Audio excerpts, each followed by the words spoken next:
Has anybody seen Bryce? Hey, we're ready. Wasn't sure how long I keep that going. Yeah, I don't know.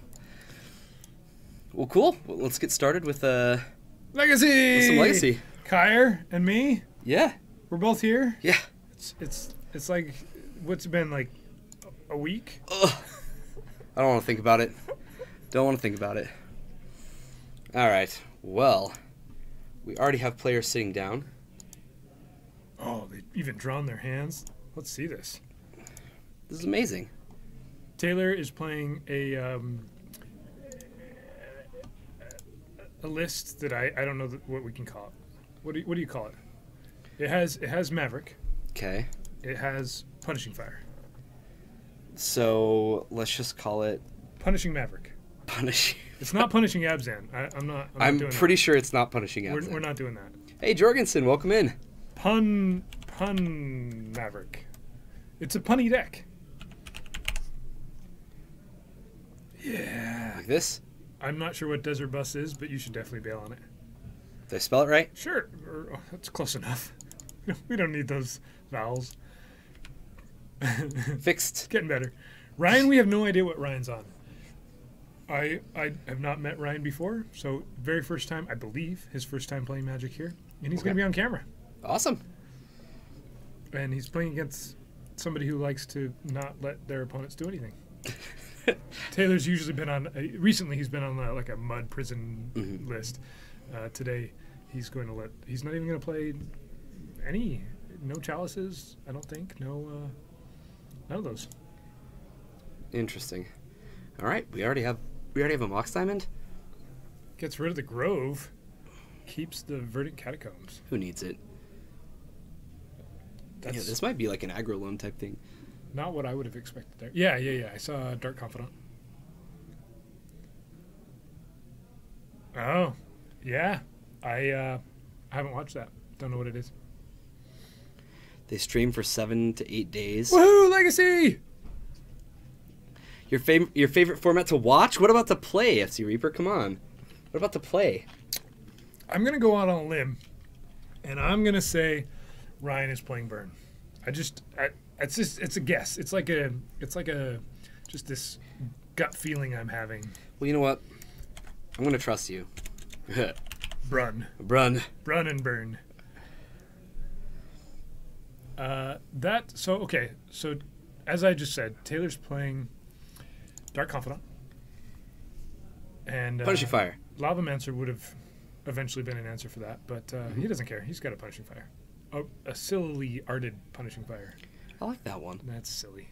It's from a dual deck, I think. Yeah, that's silly. They shouldn't do that. All right, there's a Wasteland that's probably not going to have a target all game. Wizard Tribal, not Burn. Oh, Wizard Tribal.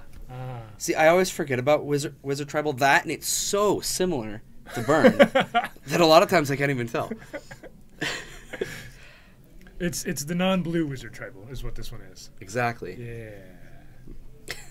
Come on, guys. Sorry. Ooh, Taylor throws down an Excavator. He's gonna. That's why that Grove of the Burn Wheels took the bin early. Yeah, Ryan has to decide. Okay, am I going to get rid of this Excavator and he's going to get rid of the Excavator. You think so? Yeah. He'll take a moment away from the whole killing your opponent's face thing. I think so. That Punishing Fire in the graveyard, along with the Grove in the graveyard, it's going to hurt whatever 2-drop he puts down, right? Yeah, he'll never have like a really really good Goblin Guide. He'll never have. In fact, Goblin Guide will just help Taylor. Yeah. Not only that, but what is it? Eidolon of the Great Revel. Yep. That goes away too. Mm-hmm. It deals 3 damage one time or whatever. 2 damage. 2 damage. Some number of damage. See, I don't actually pay attention to the amount of damage in Burn. I just assume I'm taking between 1 and 4, and hopefully it all works out. I usually lose. Yes. Oh look, probably because I don't pay attention. Let's see if we can find it. Let's see if I know how to spell it. Eidolon. Oh. Don't judge me. I found it. So, okay, here's exactly what we were saying was going to happen. Taylor plays his Grove from the graveyard, and he gets back Punishing Fire, and he Punishing Fires the Eidolon. It seems like a great thing to do. in the amount of time it took you to pull up the card, it died. But I got there. Taylor took 2 life from it, as we decided. See, it has a 3 on it and a 2 on it, so if you just quickly glance at it, you just assume I'm taking 5. I have many times like ticked my life total down 3 and my burn opponent be like, I hate to do this, but you actually take 1 less damage than you took. This is the difference between me winning and losing, but... Oh, burn opponents. I like how we know what Eidolons are because of 1 card. Right. All the other ones are a distant memory. Yeah. They're enchantment creatures. It's a normal thing. Yeah. Yeah. Well, for red. Very normal. And all the other colors that... like. Yeah, I remember the green one. It lets you draw cards, right? Yeah. That's cool. Lots of Eidolons. There's one that acts like it prevents damage. Not prevents, but like gives you hexproof or something. I don't know. Lava Spike and another something. Took Taylor down to 11. He's going to cycle. I don't want that land. I'm going to cycle this one too. Do you think he plays Hollow One? Is that where we're leading into here? Proceed to play a 1-mana Hollow One. Got him. Seems like a solid deck choice to me. Mm-hmm. I think he attacked with his Excavator and Mox Diamond on that attack step. I don't think this is Maverick. No, there's definitely Knight of the Reliquaries. That's I think we're gonna call it Aggro Loam because Okay. I think that's what that's what the it's actually called. I quickly looked at it. I didn't see the full. If there was maybe there's no white. Maverick Maverick has the white part with like Mother of Runes and we haven't seen it. and Thalia. So this is a loam deck, my favorite kind of decks. Yes. Mm-hmm. Except it might not have loam. He might be excavating instead. There's no way this deck doesn't play loam. I'm not sure. No, I'm sorry. It's not Abzan at all. I don't think there's any white. We haven't seen any yet. Well, you said Knight of the Reliquary, right? Yeah, that's in there. That's a white card. It's gotta be white. This is way too much white. I don't know. Ooh, Chain Lightning. Taylor's like, do I want to chain? How do I? You definitely don't want to chain. I give you 2 life, and then I hit you for 3, and then you hit me back. Wait a minute. The math doesn't work out. No, not so much. I think you should just take 3. All right. Bringing back. Punishing Fire was revealed. Taylor's down to 8. That's a pretty... Yeah. I don't think we're going to see any gambling for loan in this deck. Don't worry. No. Don't worry. I'm sure there's a deck in the room that will do it. This time the... I didn't see Paul here at all, did we? Oh, yeah. Yeah, we did. This time the Mox Diamond didn't attack. Was that a price of progress? No. Wasteland. This is where Wasteland's good. What is this card? Use it. Is this a price? Yes, it's a price of progress. Look at these alt art prices. Use your Wasteland. So Taylor would be taking a lot.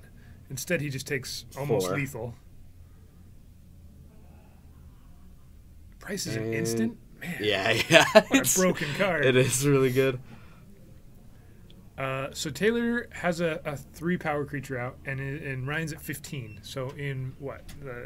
Some number of turns, Taylor's going to die. Probably this turn. If I had to guess. It just seems...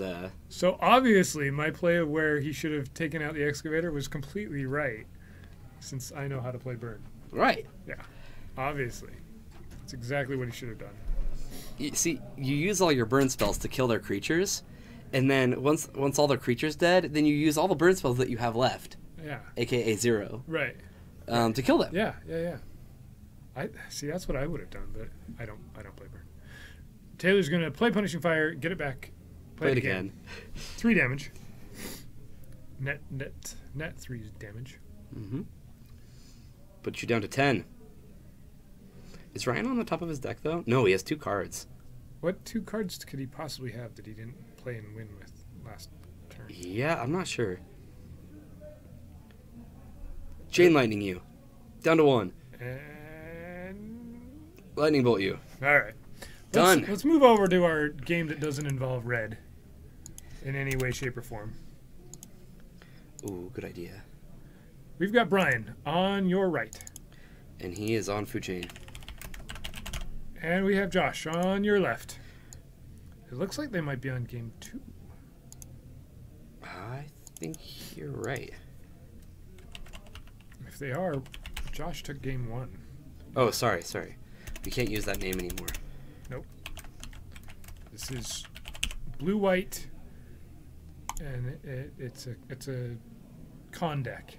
You con people with those trolls. It's a troll deck. It's a tribal troll deck is what he's playing. All right, so we definitely don't know who's up a game. Okay, based off of lands, Josh won game 1. If nobody's missed a land drop. Yeah, that's a good point. Let's mark it. We don't know if Josh has missed a land drop or not, but still. Come on, guys. We're just calling it. Ooh, 3-0 Friday without worrying about. There you go, Jeff. Awesome. Guys. See, This whole Junt thing. goes all the way. Junt goes all the way to Portland for the weekend, and then Jeff flourishes. Mm-hmm. Yeah. Yeah. Funny how that works. Huh. I was in here, Yeah. so you didn't have to worry about me either. Not that I was gonna. How did that go? How was Friday? You're all right. Yeah. Yeah. Cool. I mean, most of the people that were on stream or in our chat were disappointed that it was me instead of you. I have to all the comments. You're were, not serious. No, there was a significant amount of people. Where's Kyer? He's in Portland. Well, I'm leaving then. That's how it went down. I've tried to explain to people that I'm really not special, and yet I keep hearing like, "Oh, Kyre's not here." It's like, Red man count. Plus. Thank you. So Josh was able to terminate, terminus, away Deathrite and a Baleful Strix. He got down the search. Is it terminated then? Definitely. Yeah. Okay. It's one of any of those. Yeah. He gets to. Oh, Brian on the other hand gets a food chain, a foil food chain, which if you're chaining food, you should do it in foil. Agreed. And it has nothing to do with the red vines that we're eating. Nope. But if we were going to keep eating them, we should foil them first. Where'd it go? It might only be on the other table.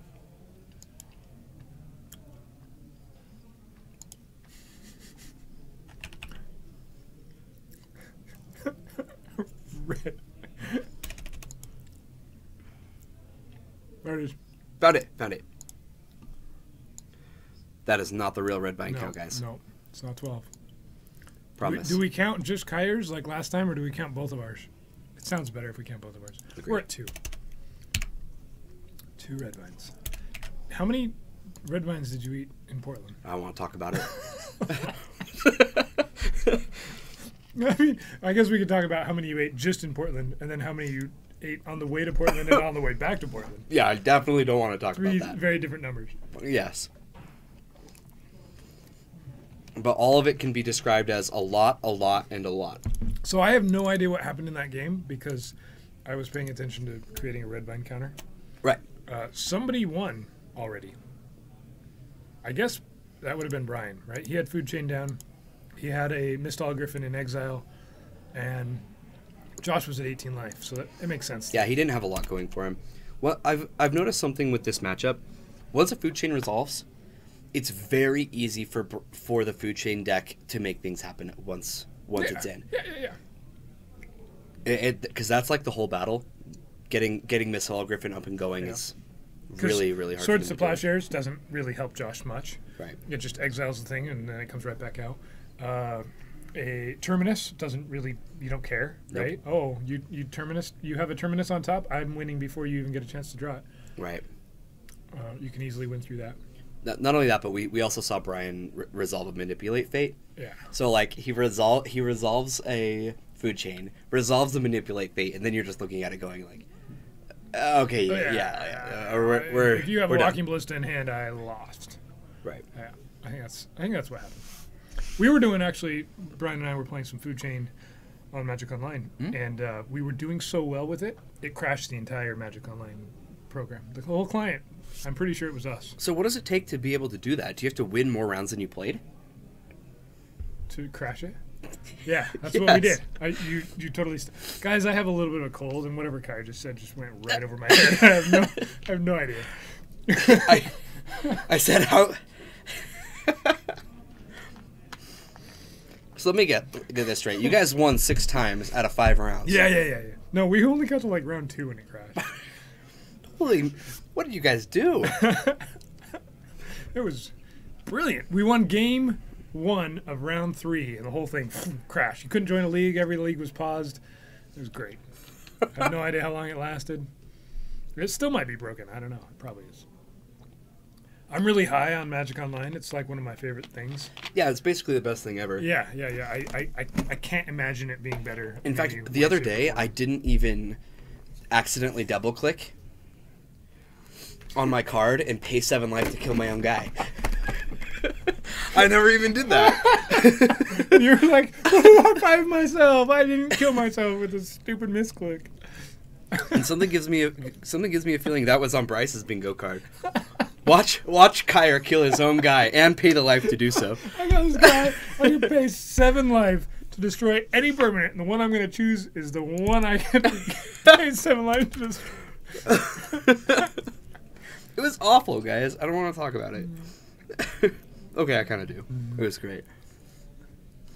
And my favorite part about it, though, is when it happened, Patrick was like, kind of upset with me. Like, how could you do that? You know, like we were doing well, we could win that game. So Patrick kind of gets upset, right? Because I'm the pilot, and I like ruin everything. And here I am just busting up. I thought it was like the funniest thing ever. I know, I feel you, because I was the pilot the other day, and Brian was getting a little upset at me for making so many mistakes. And you just think it's funny. Yeah. I made a lot. Captain QC, hey, how is it going? Welcome. I played a, what's the new card where you get to name a card and go search for everything for it and remove them? The new version of that. Still not new. Hey, welcome in. The new one? Yeah. It's in Amicad or... Oh, like Lost Legacy or... Yeah. Okay. Yeah, Lost Legacy. So we were playing that as a sideboard card. Oh, I beat Jorgensen. Lost Legacy. So Not really. I resolved a Lost Legacy, named the right card. Explorer Scope. And somehow clicked OK before even like getting to see their library. Yeah. Suddenly everything just went, and I'm sitting there just blinking at the screen going, how did I even not do anything? Like, I didn't remove the cards? I don't know. And chat's just yelling at me. You did it wrong. I'm like, I didn't do anything. What did I not do? But one of those times. My other one was also another double click. So it asked me if I wanted to go first. So I go to click on yes, and I accidentally double click. Yeah, that's brilliant. And so I immediately mulliganed my first hand. Why they cast out of their hand the card? Yeah, they had the card in their hand, the card that I named. It was bad. That's hilarious. I just straight up punted it. Well, the client itself, right? Yeah. Do you want a mulligan? Itty bitty button that says yes, right next to an itty bitty button that says no. They're not apart at all. And you're moving a mouse, and it's really not hard to misclick that. No, and hit the wrong button. Or let's go search for a basic, and here's all these lands, and they're like as small as they possibly can be. You have to pull out the window first. Yeah. We're going to show you your entire library, even though there's only these 4 cards you can get. Kai. All right. Brian's playing Magic. Josh is playing Magic. All right. Brian's manipulating Manipulate things. fate. It seems unfair. Not gamble for loam unfair, just unfair. Just plain unfair. He just manipulated fate for 2 basics. That doesn't make sense. I think this is going to get countered. What do you think? No, he's let it resolve. Really? Yeah. Wow. Josh has Force of Will, Council's Judgment, Brainstorm? Maybe? Yeah, I guess he's going to pick his fight over... Save it for the food chain? Over the food chain. Something that does surprise me, though, why is Brian... So Brian knows miracles, right? Maybe he's just super used to getting basics at the beginning of the game. But, well, I guess he does play back to basics sometimes, doesn't he? Okay. Yeah. All right. At first, I was thinking, Brian, why are you playing around Wasteland? No, it's probably... we've definitely seen Josh play back to basics a number of times. He likes to switch it up so we never know what he has. Yeah. It works. Mm-hmm. He switches like 2 cards each day, and everybody has no idea what. And everybody's what deck he's mind. playing. Yeah, everybody's minds are gone crazy. All right. So Brian gets to exile 2 Griffins and 1 Eternal Scourge. He gets to do that at instant speed. Oh, no, he gets to draw a card off of the Manipulate Fate. He doesn't get to do it at instant speed. I was going to say, I'm pretty sure that's a sorcery. Josh is brainstorming end of turn, fetching away the cards he put back.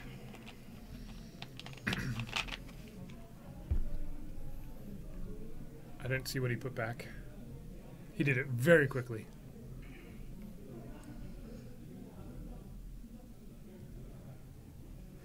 Oh, yeah, you were thinking of Sorcerer's Spyglass? Man, speaking of that card is great. Yeah. You get to spy on sorcerers. It's a good time. It's like pretty much what everybody wants to be doing. Yeah. At every moment. I don't know. He sees a hard counterspell. That's pretty nice. Yeah. He sees land, hard counterspell. Yep. He's just going to rearrange it, leave it. He's going to draw planes. And we've got to search for Azcanta. Yeah, he's got multiple Force of Wills in hand, right? Mm-hmm. At least 2 plus some blue cards. So he could Force of Will this right here. Right. We've got... So sure he has 2 forces, but he doesn't have 2 other blue cards. I wonder if Brian can force back. Because if he can force back, this is probably Brian's game, just right there. Force off. Force off. Force the force and the thing. Do the awesome. He's not going to do it, is he? So yeah, Oh, Josh, the mind games. Mm-hmm. Do I force it? Do I not? I mean, Josh just straight up announced he has a Force of Will plus a blue card, right? By putting the 1 card down there, acting like he was about to do it, and then deciding not to. I think Brian knows not to take hints like that, but that would be pretty next level for a Tuesday night legacy if Josh is. I'm gonna do it next time. you would. I'm gonna lay down a pretend force and not have it bluff, and then I'll lose the game because I didn't. Council Judgment. Yeah, that's gonna take care of Food Chain. Somebody wrote all over Josh's Council Judgment. That's really rude. That, my friend, is Kev Walker. Okay, nobody writes on my magic cards. I don't just give people Sharpies. You write on my magic cards. Kev Walker as a card. Why did I write Kev Walker? Let's pull Don't worry about Kev it. Walker.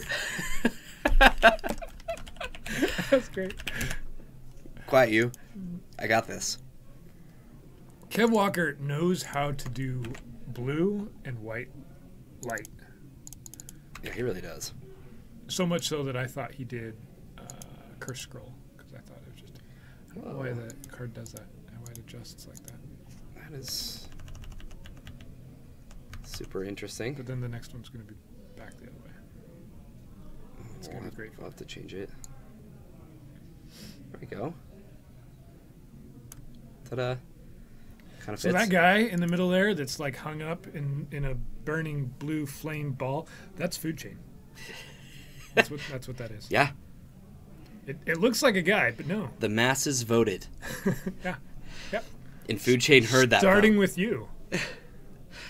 All right, so now we have a pithing needle. Pithing.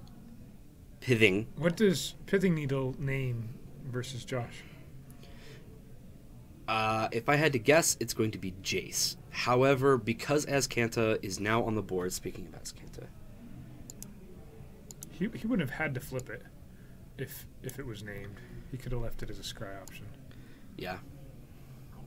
Unless he read Yeah, it. you're right. He probably wouldn't flip it if it was named Yeah. by the pithing needle. Agreed.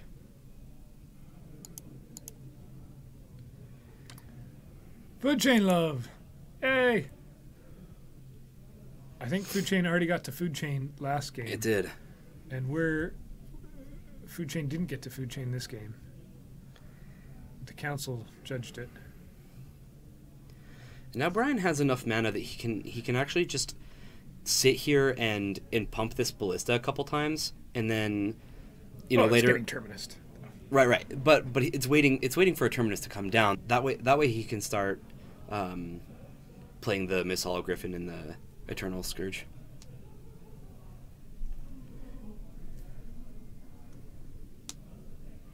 You should play with less vials in your deck. That's my brilliant analysis right here. It's my hot take. 10 vials is too many. Agreed. I think 4 is probably the max. Terminus!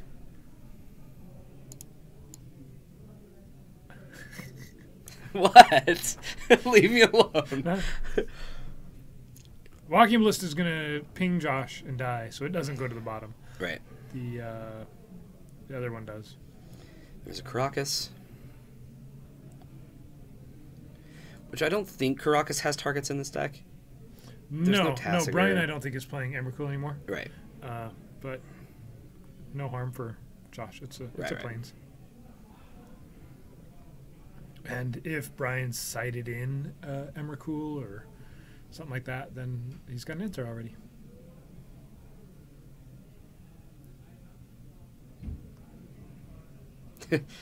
Correct your life total. Josh is just going to fix this for him. You've cracked this many fetches. You're at 17. Yeah.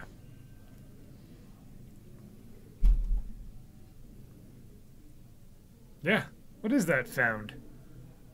It is a search for Azcanta. Yep. Yeah, I found it. We were searching, and then I wasn't searching. We were done searching, so we found it. Question is, when aren't we going to stream Modern? That's not the question. Is it Thursday a possibility still? Not yet? Not yet, no. Unfortunately, we can't start streaming Modern until either A, we switch our day that we've started our Modern days, which Thursday was our best day to do so. But this podcast studio is being used on Thursday by a group that comes in. So streaming Modern is something that we want to do in the future, but probably won't happen for a little while. Brian plays a Eternal Scourge, and you've seen the new Infinity Elemental or whatever it is, Infinity something. Oh man, we'll have to take a look at it. Its power is infinity. It's like a 5-drop vanilla Infinity 4. That's a card. But what's great is the flavor text on it. We'll have to pull it up in between rounds or something. All right. Looks like we're forcing the Eternal Scourge. Flavor text is fantastic. Yeah, Thursday is firing consistently. That's not really the concern when it comes to streaming Modern. It's that we have a group using the podcast studio.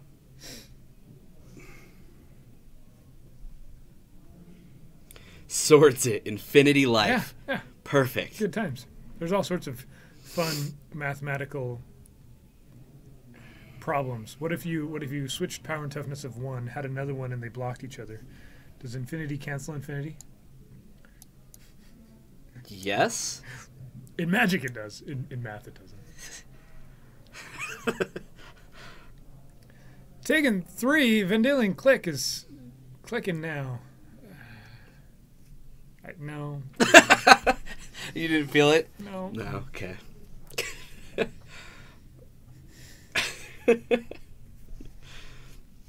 He won't even take it if he doesn't feel like he deserves it. No. All right. Josh is at off-screen life. Just barely. He's like at 11 or 9 or something less than 20, more than 0. Yep.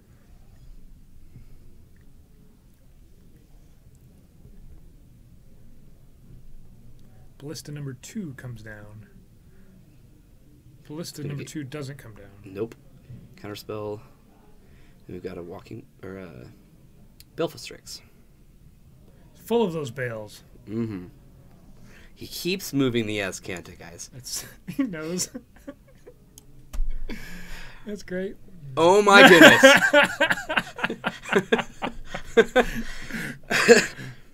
Found that tundra. Found the tundra. Leave me alone. I'm trying to keep up with this, okay? I have to pay attention to the mesh and where he's moving this Kanta.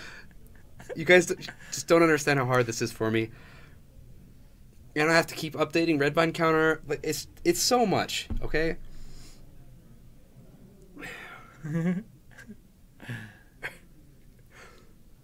Chris Rush is going to do some brainstorming. Yeah, he is.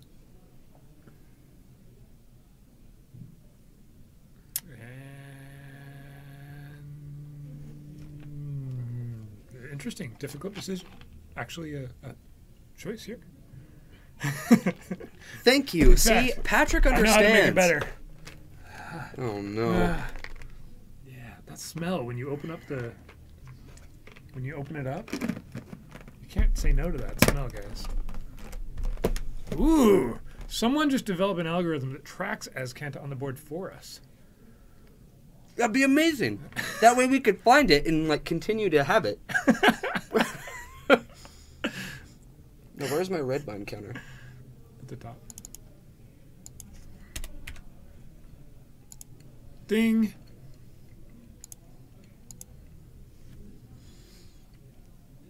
Snapcaster. Leovold came down. Brainstorm. He wants to get this. He wants to get this brainstorm said and done before the Leovold resolves. Either that, or he wants to try to counter it. Obviously. I think we're gonna have some terminusing. What? That's my guess. Yeah, it's probably a good Going guess. way out on a limb here because I saw it in his hand. That is a huge limb. Is this? No, this is not the same tub. That one, Kyer ate the whole thing. that is not true. That one, I went around to everybody in the store and fed them red vines until they were gone. Oh my goodness, Josh, please. Terminus. Terminus. If you watch The Walking Dead, Terminus is like way worse than This Terminus. it used to be. Terminus used to be like, hey, this is where things go. At the end of the line is the terminus. Yay, it's got some flamey thing on the art, whatever. And then you watch season whatever of The Walking Dead, and suddenly you don't like that card anymore. Before it's intervention time. God, I don't know. See what Kyer does is he eats blue vines to cancel it out, and then it doesn't matter. Yeah. Yep. That's what happens. Yep. We will cross. Brian has a near unlimited supply of 3/3s. His supply is running out. I think he's got one more Griffin in exile.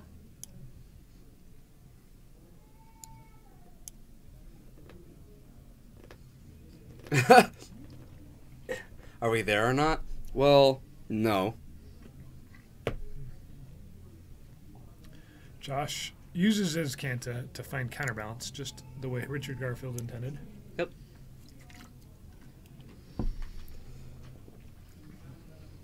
He's going to balance those counters. Have you ever seen a bunch of guys bring in a new kitchen counter into like a remodel, and they have to like this big old slab of granite with this nice sink cut out, and they have to carry it in, and then they put glue down, and they get it all balanced, and that's what I think of every time now. Yep. Counterbalance. That's right, Jorgensen. I can quit anytime I want. Anytime. Anytime. Swords to Plowshares! This is kind of weird. No. Swords to Plowshares exiles this Misthal Griffin, and Brian's going to fight over it. Brian's going to Flusterstorm Swords. Just leave it out there. Between the soda and the red vines, sugar. Yeah. I'm not doing well. Don't worry about it.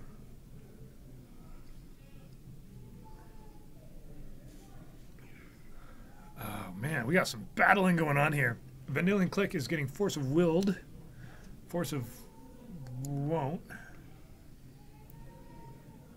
Don't want to get too in the way of cards. Yeah. Well, slowly. Ticking up. Vanillion Click number 2. This is actually click number 3 for this game. I didn't know there was 3 clicks in Josh's deck. Kyre's going off on that tub. Soon he's just going to open it up and... You know it. If I opened it up and did that, I dare say that it would be time for an intervention.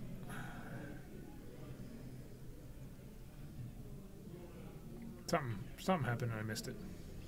It was the second Miss Hall Griffin coming down. Yeah, I missed whatever happened before that. And I do think that Brian, or I think that Josh does have another Terminus. He tries to No, counter he the doesn't. Griffin, doesn't get to. Gotcha. He does not have another He's got a Terminus. Snapcaster in hand and enough mana To do both. to Terminus off Okay. out of the grave.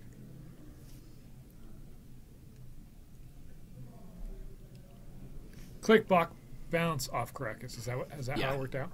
Mhm. I thought the click got... Oh, Got it was the legend. second click that got bounced. Yeah. Gotcha. I missed that. Yep, and there it is. A flashback Terminus. Oh, And food chain. Yep, he's going to use that window. He's going to use that window to resolve a food chain. Brian needs a Deathrite Shaman here. He does. He needs to exile Mist Hollow or an Eternal Scourge from his graveyard and get a Ballista in hand to win. So Josh just drew a Jace, but it doesn't look like his... Okay, he is going to play it. See, this is the card that I would assume that the Pithing Needle was on. And it does look that way. Yeah, He just played the Jace, did nothing with it.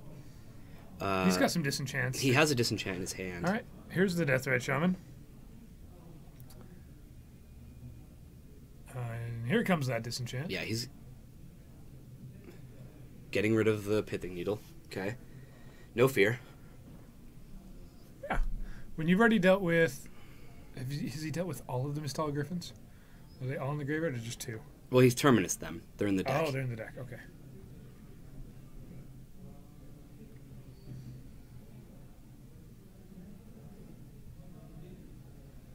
So instead of bouncing the Deathrite, we're going to have Jace Brainstorm.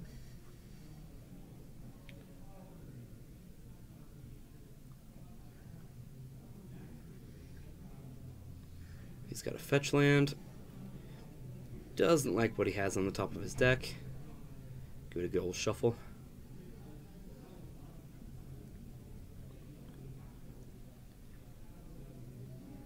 It's so exciting. Can you just feel the excitement? I can feel the excitement. No, I'm frustrated. Excitement, frustration, sometimes those are confusing. I mean, emotions. You don't can't get me tell. wrong. This is a great match, but every time I look up, the Azcant is in a different spot. Ponder. He found another disenchant as well. And a Snapcaster. It looks like Snapcaster's gonna swords the Deathrite. Seems like a good thing to do. Yeah. Deathrite was either going to kill him or it was going to exile something from his graveyard. And a new Deathrite. That one gets countered. That it does. Countered by the balance.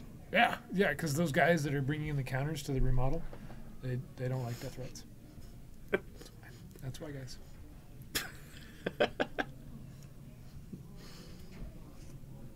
Yeah, but that's exactly what they thought when they printed the card.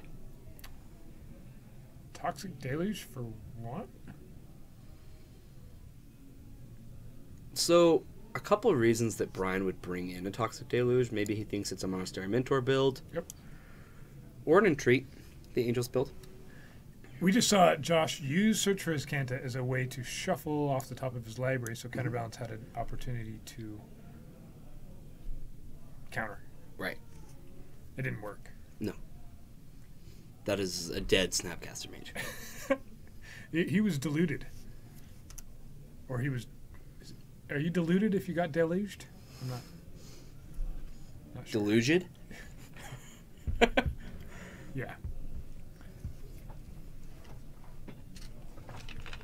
Yep, and there is an Entreat. Whoa! I haven't seen Entreat in Josh's deck for like 3 months. Snuck in there, guys. And a Terminus?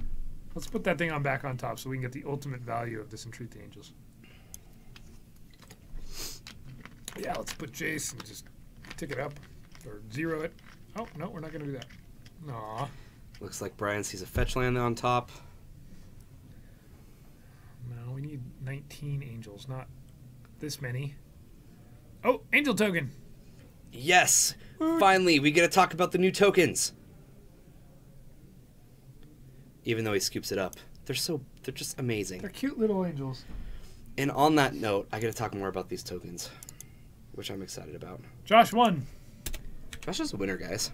He snapcasted his way to victory. So real quick, let's double check. Yeah, the burn matchup is over. Surprised. I'm gonna bet you burn won. I could have. That looked like a pretty good matchup for him. Yeah. All right, we no longer need to find it. Didn't find it. It's gone. Okay, let me throw some links around. Inform these people of the things that are awesome. All right, so for those who have not seen, here's a link to the person who is now doing Paragon City Games tokens. Where does this take you? Go ahead and pull up the actual page. Sure. Click here and click move this. The Patreon page. Oh. I just sent them the Etsy. Oh. Yeah, You but want to give them the Patreon, right? Yes. One more link, my friends. So the first link that I sent is a link to like the shop, right? Where you can see what tokens have already been printed or are being printed.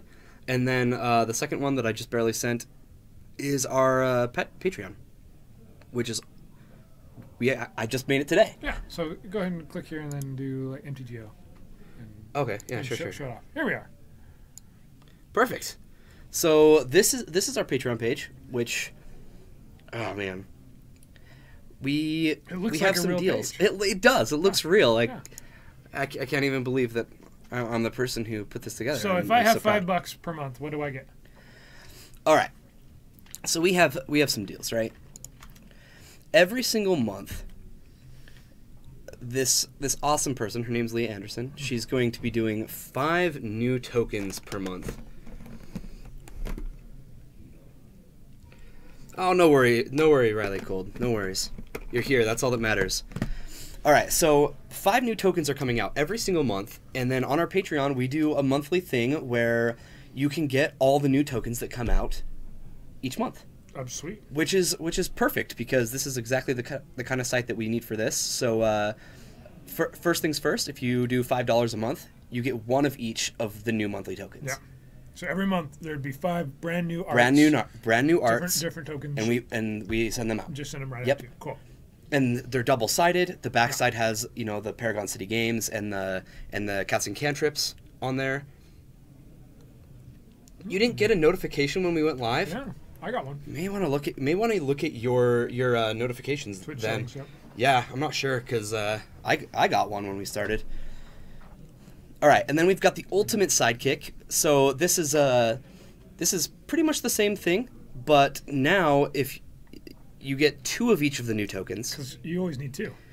I like to have one They're for the tokens, tapped right, ones yeah. and one for the non-tapped. Absolutely. Exactly. It's weird to only have 1. Right, and then you get 2 random tokens from previous months. That's pretty cool. There's a lot of old ones. There's a ton of old ones, Yep. and so we get to send those out as well. The hero. This is same thing, but this is the cool part.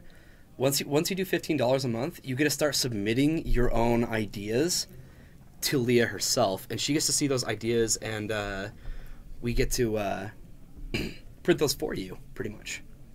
So this is a cool way to support a local artist who's trying to make it doing these tokens. Mm-hmm. These tokens are amazing. Everybody that's seen them just thinks they're really cool. They're cute, but not too cute.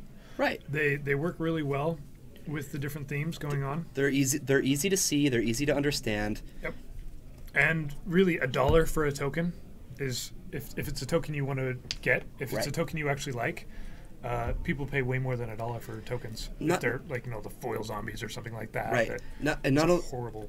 Right. token. Exactly. And then as you go down, we can do the 4 of each. And we'll give you more random tokens. You get to submit ideas still, and we just keep adding. Yeah. The last thing for the $45, we give you 10 of each, which is a ton. All the tokens. 10 tokens of your choice. So if you are if there's tokens that came out in previous months that you didn't get to get, you can choose those tokens to be added, And then my favorite is on these older tokens. So here, actually, let me go to the back cam real quick. So on these older tokens, we've gotten new ones since, but these ones have just a plain white back to them. Like an artist-proof back? Pretty much. So there's the token, and then the back is just a plain white. So if for the $45, people can get a token of their choice with a sketch from Leah signed by her. That's awesome. Which I think is super cool because... And that'd be per month? Yeah, per month. And you'd get one each, a new one each month. Yeah. Plus all the other tokens that you want.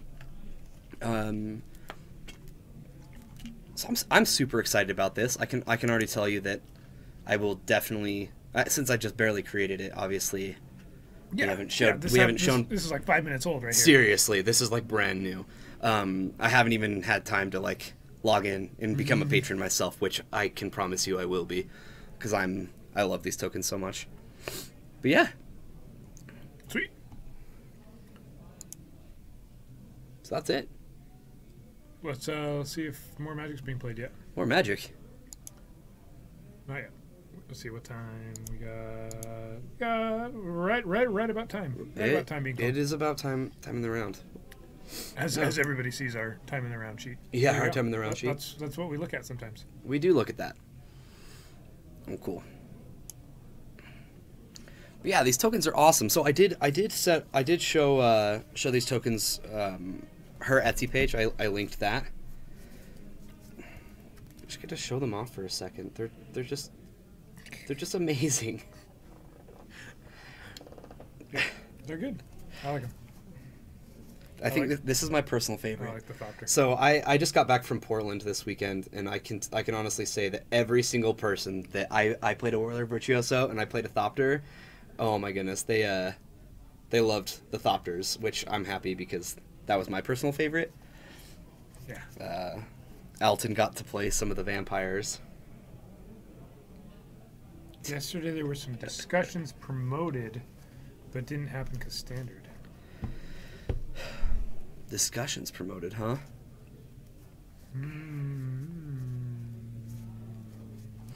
I almost followed, but I don't have a clue. Yeah, I'm not entirely sure, Riley. What you mean? But standard did happen. Yeah, you guys played standard. Patrick and I watched some standard. We watched some standard. Yeah. That's good. We had a standard tournament. Somebody played some standard last night. Yeah, people played it. I'm not sure why, but they did. Did it feel like kind of normal, kind of standard? I had to work to make it exciting. Legacy, I don't really have to do that. It was substandard, is what you're saying? Substandard. No, it was a great time. But yeah, I did get back from Portland on Monday morning. And you made day two. I did. I did impressed. make day two. Because day two is hard. So, as I was watching news feeds, right, seeing that the rounds were lasting like 90 minutes each, and it was awful. You went 7-2, 7-2-1, 6-2-1. Day one, I went 6-2-1. Yeah, so 9 rounds, 90 minutes each. You ended it like 9 o'clock at night. Or it was like that. Absolutely brutal. Yeah, like seriously, my last 2 rounds, I would finish my round and I would look at the clock, and it was happening all day.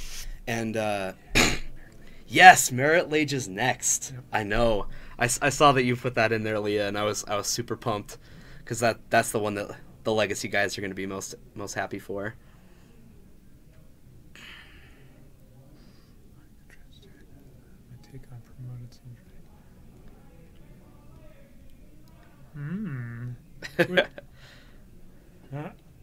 I'm still not sure. Still not sure, Riley. What's your question? What is your question? I think pairings have just been posted for Legacy. Yeah. Standard is substandard. Sort of great.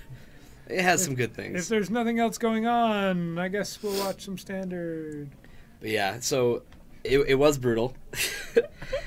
Once you get into those last 2 rounds, you're already tired, right? Yeah. Like you're playing 9 rounds in a day, and not only that, but I went in with no buys. So going 6-2-1 with no buys, I was proud. And then going into day 2, I went 3-3 in day 2. So definitely feel like I could have done better, but I'm not walking out of this tournament feeling like, dang it, like I messed up. Yeah. I was one round away from making pro points. Yeah. We can't talk about other formats. I see. There was some discussion. So now, you're welcome to talk about Legacy all you want. Yes. Not Lantern. Oh, that's right. Yeah, that's right. I remember that. Okay, Riley, I know what you're talking about now. All right. I understand you.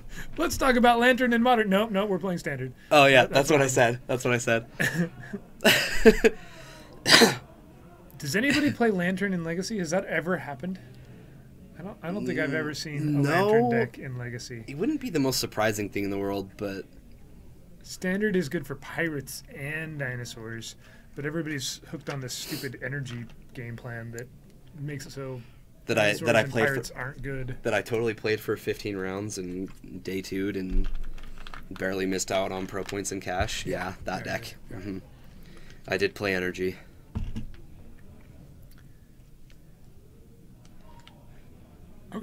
Okay. Yeah. Like I said, it doesn't seem like a stretch. Whoa. Yeah, we never got pairings. Oh, Patrick. Oh, or these guys are just playing for fun, one or the other. Maybe. Yeah, they're just playing for fun. Never mind, Patrick. I'm just kidding. I'm drinking Pepsi Tea. Don't answer that. Dinosaurs are greater than energy? Well, I agree. I actually did lose Ingenuity. I did lose a game to Carnage Tyrant. I did. It was brutal. Did you give your opponent a high five? Well done, you did it. Kinda. Actually, I've been to a number of GPs, and I've had plenty of bad experiences at GPs due to just players. Yeah. You sit general down attitudes. Your opponent and you're like, you want to talk to the people next to you instead of the guy across the street. street. Oh, yeah. Because you're like, hey, you're not going to be fun. But this tournament, dead serious, 15 rounds, all 15 of my opponents were stand-up guys, like totally cool people, no salt, just everybody was cool with either losing or winning, didn't matter. It's amazing people. It was such a relief to me to not have to deal with somebody. Yeah. That's there to ruin my day. Especially when those rounds are going so long. Right. So Riley, what you're saying is if you have dinosaurs in your graveyard and they have a scarab god, then suddenly your dinosaurs aren't as good as you thought? Yes. Makes sense. Yeah. But that's the thing is I like my opponent had a Carnage Tyrant on the board and then they're like, oh, and then I'm like flooding the board with Thopters and they're like, that's fine. And they play Hour Devastation, dealing 5 damage to everything. It doesn't kill their Carnage Tyrant. And then it killed all my stuff, and I died. You died. Because that was the hour. Were you devastated? It was in that moment where I realized that I didn't want to be playing in the main event. I wanted to be playing Legacy side events. Wait. You've got a giant dinosaur I can't do anything with, and you just wiped to the whole board. I'm going to drop. It's like game 1. Just like, drop, judge. My opponent wins 1-0. I'm just going to check the drop box. I'm gonna head out for a little bit. It's day 2. It's day 2. I'm done. Oh man. I'm not sure why we're still going. We must have one round still taking its time here. Yeah, the payoffs definitely aren't competitive enough. You are absolutely right.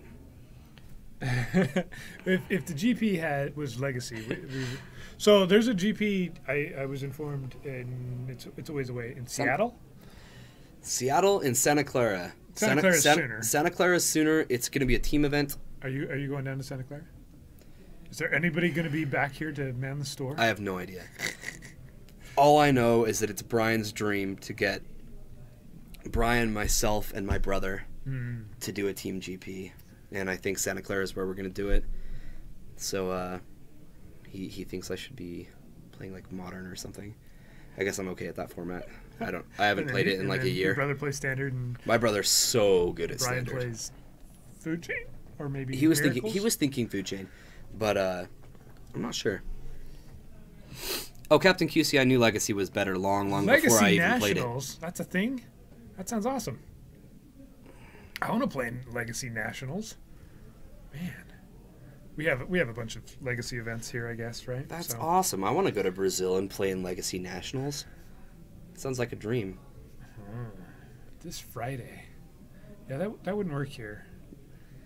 On the day after American Thanksgiving. Black Friday. Yeah, okay. So it's like the Right. Eternal Weekend or Yeah. other some stores hosting it type of thing. That's awesome. One cool thing did happen though. In Portland. Yes. Okay. I got to hang out with HC Fox all day. Whoa. The first day I was there. Whoa. That guy is awesome. It was a good time. Yeah, it was a blast. We went to some different bars, some different restaurants. Nice. Showed me an old like a local showing you around. Yeah. Man. He just kind of like, we could go here. This place is this. This place does this. This place has these. And I'm just like, that one. Yep. Let's go there. Yeah, it was a lot of fun. So Jorgensen, Kyer's brother's name is Riley. Yes. But that's a different. That's not Riley Cold. Riley Cold is Riley. Yeah. From much further south than us. And just humor. It's true. My brother's name is Riley. Okay. I'm sorry. I just corrected you on everything that just happened. Then. It's okay. Ignore me completely. Your name is Paul. Yeah, See, he's not even Riley. He's not even Riley. He's just really cold. Riley Cold. Riley Cold. He's really cold. I like it. I didn't get that until just now. Nice. My brother's name is Riley, so like we throw that around. I'm Riley Cold. Yeah. What? Yeah. I'm on board now. Our favorite one when we were kids was I'm Riley Kired. I'm really tired. Right. Huh. So we're gonna do. Your name is Earl? We're going to do 4 rounds tonight. Probably. I don't know why round 1 isn't done. This feels like the GP. Yeah. The round ended a million years ago, and we're just kind of sitting here. I know it says -10 on the clock right now, but I'm actually going to go get food. That's actually what I did, guys. -10 minutes on the clock, and I'm like, it's fine. I'll have time to go get food. I still have a half hour. It took me 15. So with -10 minutes on the clock, I go and get food. Took me 15 minutes, so now it's -25 on the clock. Yeah. Okay. And I had time to sit down and eat my entire meal without rushing. And what round was this? It was after round 7. I think it was between round 7 and 8. It was awful. So I read a little bit about it. I guess there was some matches that were inappropriately scored. Okay. And for whatever reason, they couldn't correct it in the system. So every round they had to go back, and these 4 or 5 matches they had to manually input, and that's why it was taking so long. And then finally, after round 9, they figured it out and figured out how to rewrite the entire bad scoring program. Right. At least that's what they said. But I can see how that would be really frustrating, because if they had told the hall, hey guys, this is what's happening, this is why it's taking so long, it really is going to take us a half hour extra every time to score this, most people would be like, okay. Yeah. That sucks, but yeah, I get it. But just to have this blank, it's taking 40 minutes plus after the round ends and not know, that'd be frustrating. It was brutal. We have a player sitting down.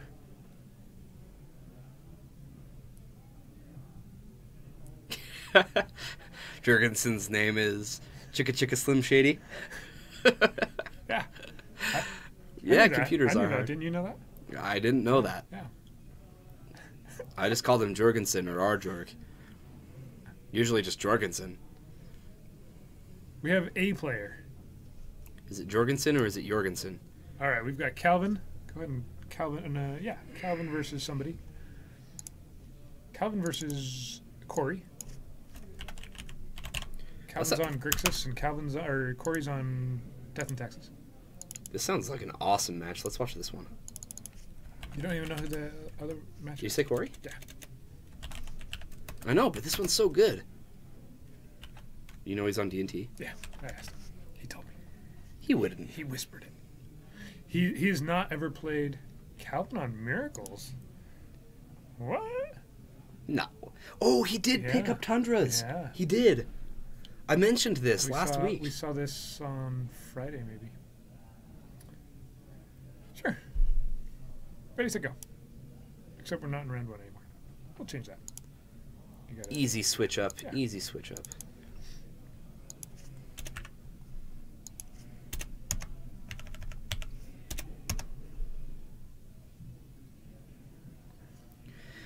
Wes, the answer is yes. But only if they're foil. Only if they're foil. And signed. Settle down. No. The whole rest of your cube is foiled and signed. I want them signed eventually. Just desserts is better than lightning strike. I know for sure that I'm putting Crowstorm in my cube. It will go into my cube over Empty the Warrens. It is strictly better. Jeff Miracola is an artist who did some stuff for Magic forever ago, right? He was here in Salt Lake City.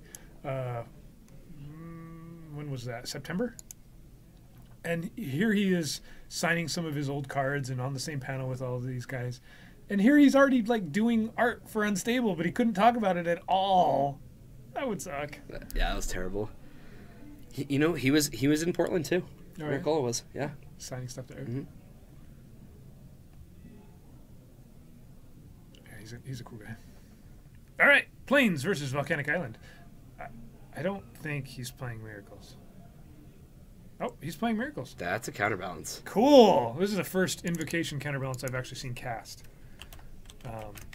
Since our one Miracles player prefers the non-foily Invocation-y version, and it was recently demoted right after the Invocations were printed. Right? There was like a week. Here you can get this cool art counterbalance Invocation for Legacy, and we're banning top.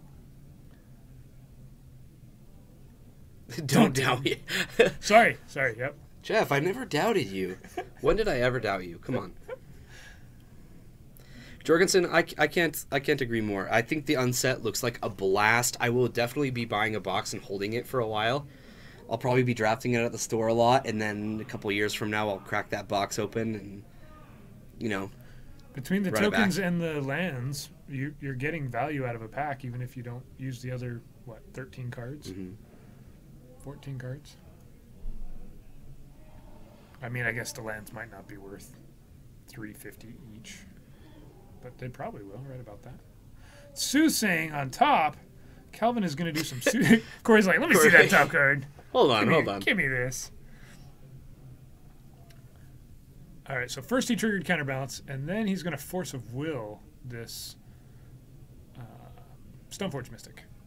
Man, these alt art cards. That's a Stoneforge Mystic Corey played, and he's got an Invocation. He pitched an Invocation counterbalance to an Invocation Force of Will.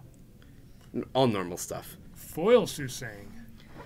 Calvin can't play with non-foil cards. He's playing with revised duels.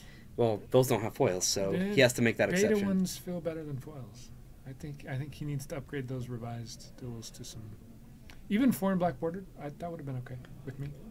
I'll have a word with him. Yeah, we'll let him know his deck is subpar. Yeah, it's just not what it could be. Yep. We're short in port. Corey's looking at his hand going, which one of these spells do I not care if it gets counterbalanced? Because it's getting countered.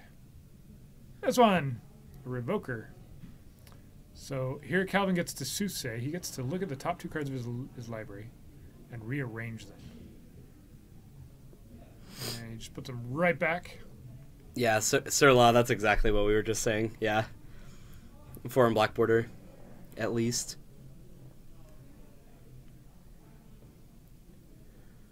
He could try to fake it and put on those weird Boardify sleeves.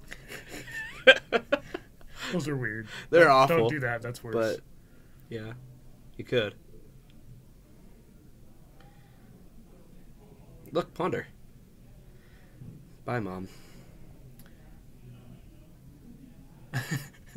Patrick's now getting the rounds to the players to us. Thanks, Patrick. Or a Sharpie, yeah.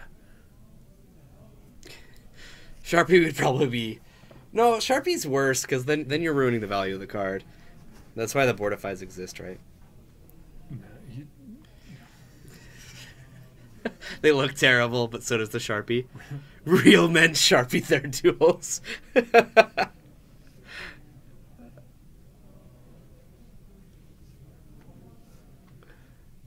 Calvin is thinking about this ponder.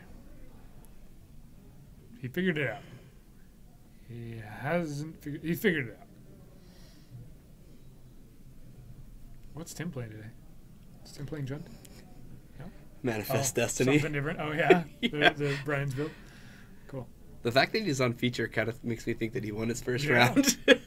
Either that or Patrick just threw him up there anyway. Probably.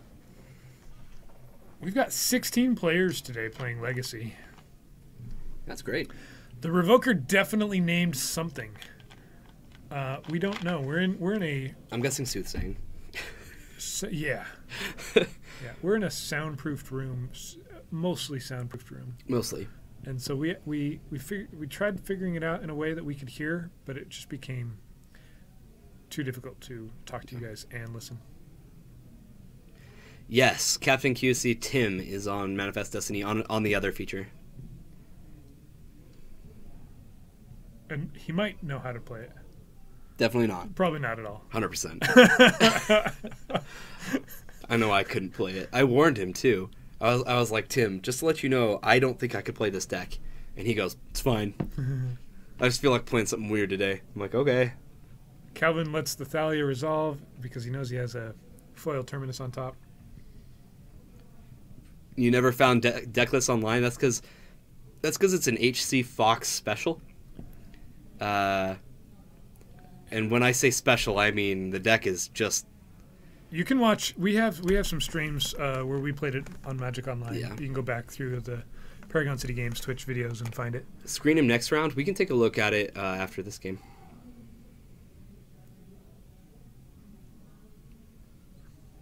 All I remember is he sat down for some test games and he cast Illusionary Masks. So his opponent goes turn 1, Chalice of the Void, and then Tim goes to his turn 2 and plays Illusionary Masks, and his opponent gives that a good long read, and he had no idea what it did after he read it like a good 4 times. That's fabulous. I told his opponent, just don't worry about it. Nobody knows what it does. Well, I mean, people do. You make a morph creature, but it's not a morph creature. But you can pay a certain amount of mana to unmorph it. But you pay a certain amount of mana to... No. When you attack or when it gets targeted, it just flips up like it was never morphed at all. Yeah. It's a Phyrexian Dreadnought. Yeah, it just runs Surprise. 1. Yeah, it runs 1 mask. Yeah, we have the deck list on MTGO. We can probably pull that up if we see the deck a little more. It's super easy to understand. Oh, yeah. Yeah. Riley, you have to do exclamation point card and then space Illusionary Mask. Yeah, like that. It just gives you a link. I haven't ever seen that before. Me neither. Nope, not trying to put that in a chat box. HC Fox, welcome to the chat. Right in time, we were talking about your Manifest Destiny deck and how it's on the other feature match table. That's fabulous. It's easy to understand. Duh. Flare Wisp. Like, did you read it? Once you read it, you should be able to understand it. Chains of Mephistopheles is an easy card to understand. I genuinely mean that. Yeah, it is pretty easy.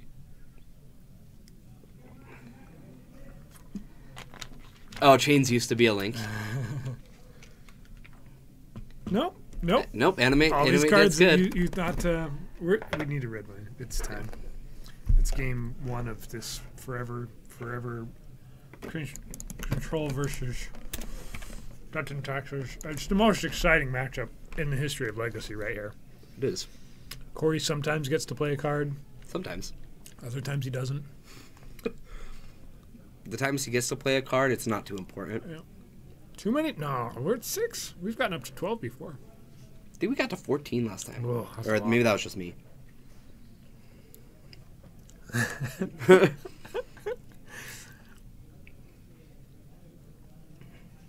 Are you what are you saying? All the good cards are deserve the link. Is that what you're saying? You got to be real special to get the link. Important. Oh, there it goes. That worked.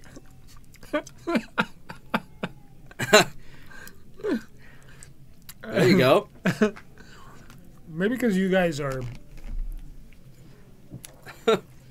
have swords next to your name. No, Maybe. Captain Cusi doesn't.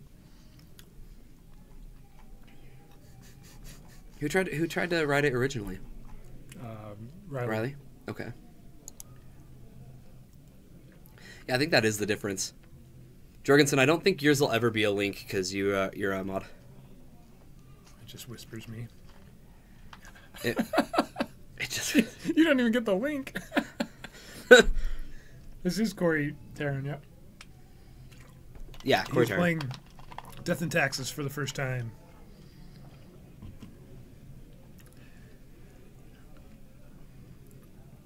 He's got Calvin at 12, but the Soothsaying is now active. The Counterbalance is active. That's a Counterspell. Counterspell. That's what that one is. Mm-hmm. Man.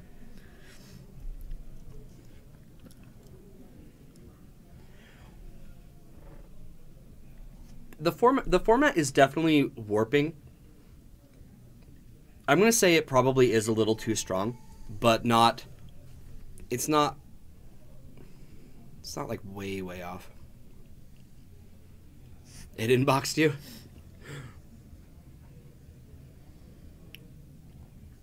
So we mentioned this earlier, or not today, but another day, because that's always a conversation, right? Is survival of the fittest too strong?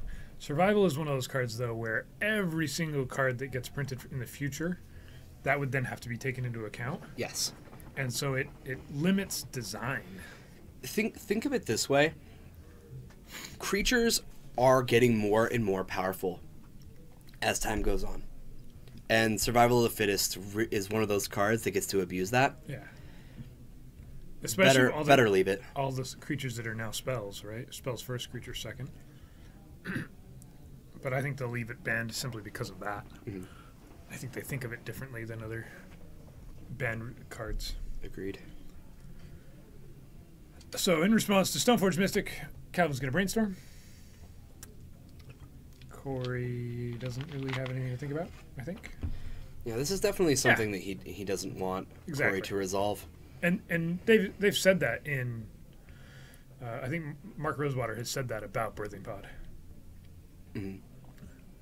Survival of the Fittest is banned in Legacy. Right. Yeah. But so you can do what we tried to do with our Nyx Fit deck. You can use what was the green enchantment we were using? Green enchantment that we were using. Man, I know we don't have it pulled up. Where you sack a creature and then you pull creatures off the top of your library until you find one. Put that in your hand. Whatever that. Evolutionary Leap. Yeah, Leap. It's a lot harder to toolbox because you don't get to pick. Mm-hmm. But it was actually pretty effective in that deck where we were trying to chain Veteran Explorers into Academy Rectors or Rectors into Rectors, right? Mm-hmm. Yeah, yep, that one.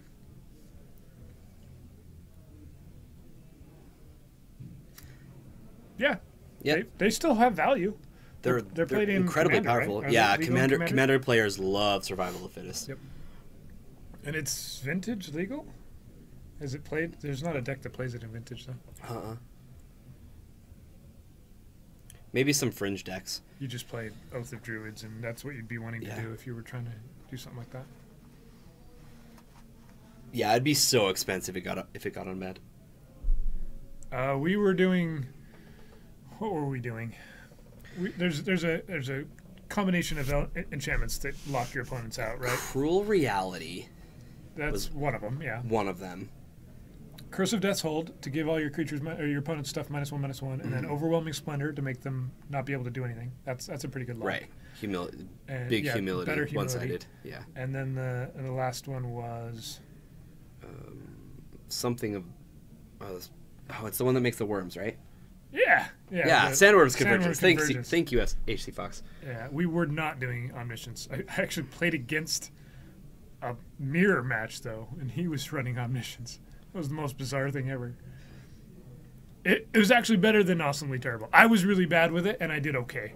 So the deck is actually not the worst deck ever, and it can win games. You know, you get to Cruel Reality, like you're not beating a Cruel Reality easily. You get to Cabal Therapy for value, right? With Veteran Explorer and. Sounds like a deck for Alton. Yeah, probably right. Except Alton doesn't play Legacy, or at least not very much. We're all very focused on this game and the amazingness that is happening here. We haven't missed a whole lot. Rest in Peace got countered. This is game 1. Yep. Game 1, guys. Sounds like a deck for Alton. No, too good. Way too good.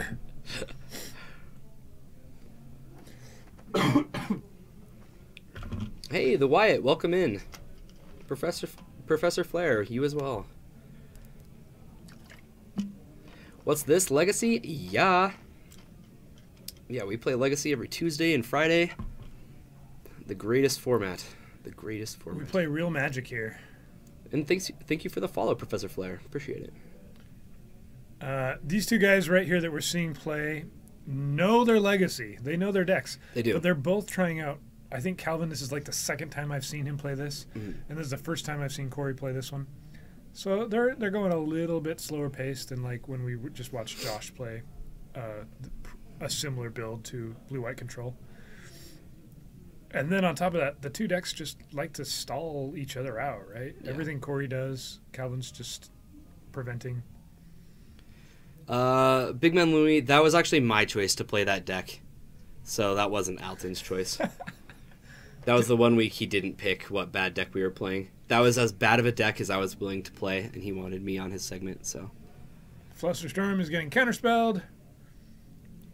Eventually, one of these players is going to run out of cards.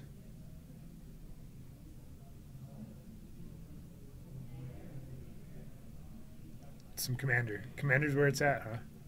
People are talking about Commander? Yeah. Why? I don't understand. Yeah.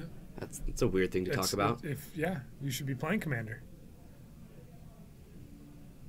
Some Tuesdays we have people here playing Commander. We do. Life starts at 20. Right. I'm 20 and I know that. It just began. Life is just starting for you, huh, Riley Cold? Okay, here's a card. An Ether Vial on turn 300 here 300. For Corey. Actually looks pretty good. It'll give him a way to get through Counterbalance if he can cast it. So at what point, if you're Corey, do you scoop? Calvin's got this pretty good lock. The vial stuck. Definitely not right now. He should feel pretty okay at the moment. Wes, the only thing you've played there on Tuesdays is Commander? Come on, you should get a Legacy deck. What are you doing? Yeah, too poor for Legacy. Wes is probably the one person who's not too poor for Legacy. Whatever. There are two perfectly good casters sitting right here not playing Legacy, and their decks are just rotting in their bags. Here's a Monastery Mentor. They need to be used, Wes. Let's see if Corey can put a counter on. Yep. And I'm guessing that Mentor is going to get swords. If it doesn't, it's going to take the game away very quickly. Yeah. Student loans are. So you actually paid for an education and are still paying for it? So it's the people who didn't pay for an education that can afford Legacy? Is that how it works Oh, man. Captain QC was waiting for that one. Thanks, no thanks, Kyer. I don't have a legacy deck. I'm playing Commander. Captain QC, one of these days I'm going to just fly over to whereversville, Canada, and I'm just going to hand you my Jund deck and be like, all right, you're playing this tonight. I am very certain that Brian would be happy to let you play either of those decks, Wes. I'm going to tell him he's playing it, and he won't even throw it on the ground or anything. He won't, like, burn it or, like, crinkle the cards. He's just going to play it. Yeah. I said whereversville, Canada. Whereversville is probably a city in Canada. I bet you anything.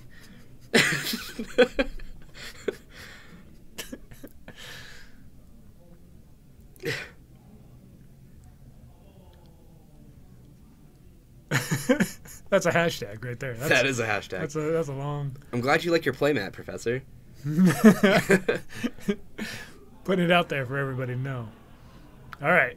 Corey draws off the top. It is unknown. Okay, so all he needs to do is sneak in a creature with Vial. Yes. Equip it with Sword. And win the game. Avoid Terminus entirely. That's all he needs to do. Even though we know that a Terminus is just looming on the top of the deck. Probably. No, we just saw it. Oh, yeah. Yeah. I didn't need to even look. I just assumed.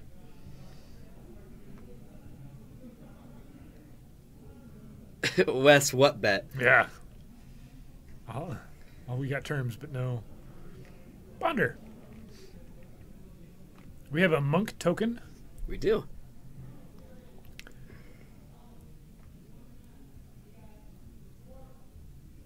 Yeah, I like the invocation on a playmat.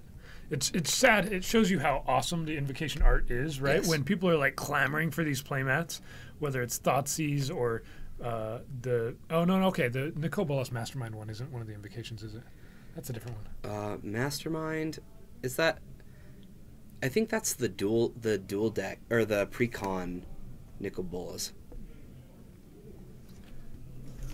Yeah, I was thinking of an invocation. It doesn't. It's not on a card, is it? Oh no, it's not. The playmat that he's talking about. Nicol Bolas Mastermind. I don't know what art that is. Riley Gold. Oh, the Torment to Hellfire art. Gotcha. Okay. Yeah, I like that art a lot. I actually have that game day, Matt. I had to play standard to get You it. bet that Whateversville, Canada is a real place. It's in Colorado. It's in Colorado.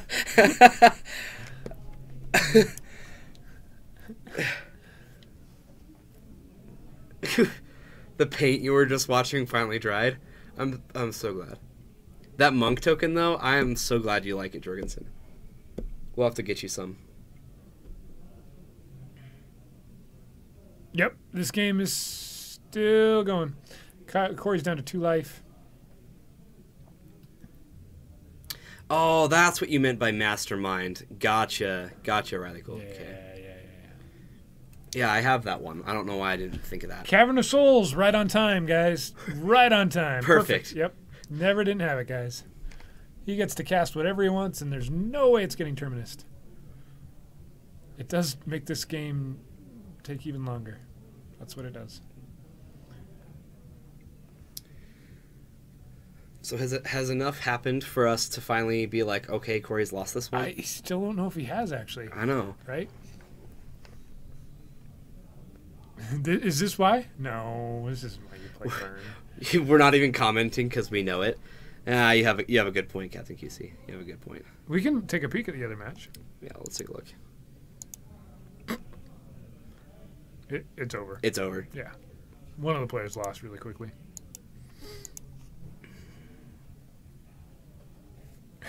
Port the fetch.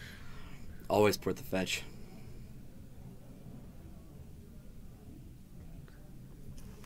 All right, here we go. He went and recruited a... Nope. I don't know what he recruited. Well, he's going to equip. He's got this equipped.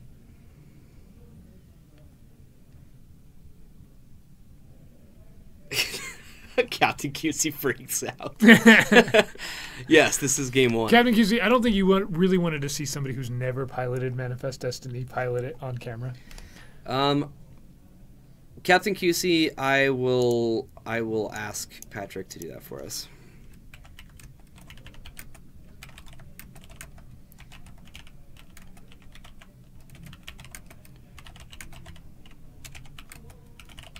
That makes it even better. Okay. That, and we get to watch HC Fox rage at all the plays. He was sending Brian whispers like the whole Yeah, time. yeah. You should have done this. No, you should have done this. What are you doing? Oh, you could have won it if you had just done this.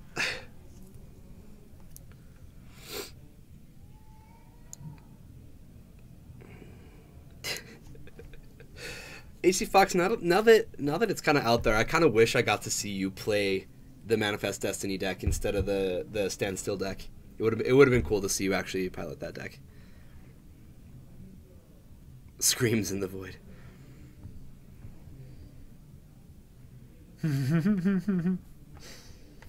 Uh-oh. No. For a moment there, I thought the camera was frozen. Calvin just like reached for his die and then froze and didn't move. Ah, no, it froze again. Hopefully, we've totally perfectly corrected all of our video issues. So let us know, chat, if there are any weird video stalls or lag like we've had some problem with audio too. Just like weird things have been happening recently. Well, we were like way quiet the other day, but like yeah, why? Yeah, the mic being weird.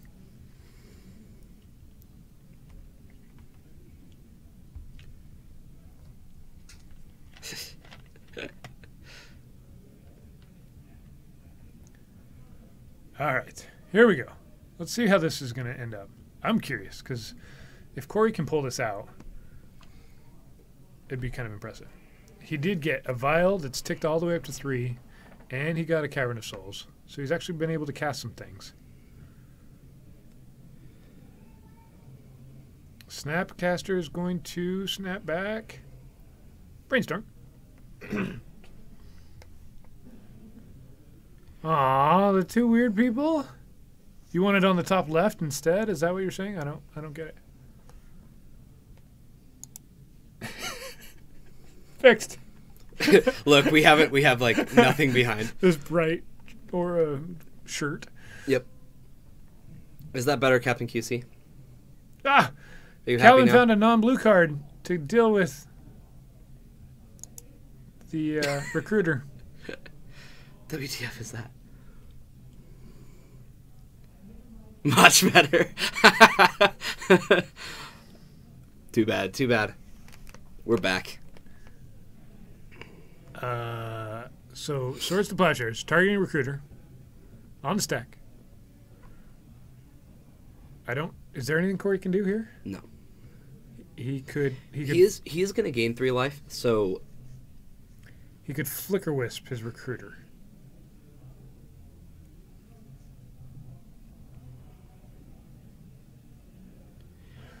Right? It's because there's no filter behind our camera. Oh yeah. Kyler needs to eat some more red vines. Dang it, Captain QC. At least I'm not Patrick poking you in the cheek with him. Oh, I know. That was pretty funny. It was pretty laughed. funny. Like, what do you expect me to do? You're like poking me with candy. Yeah, like, yeah. I think he's leaving the Flicker Wisp back, and he's going to let this guy die for that very line, right? He's going to wait for the attack first here.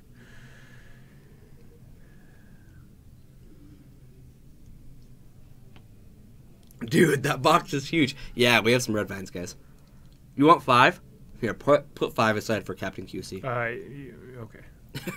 Let's pretend I did that. Thanks. Okay, we got him for you. Do you block the Snapcaster here now?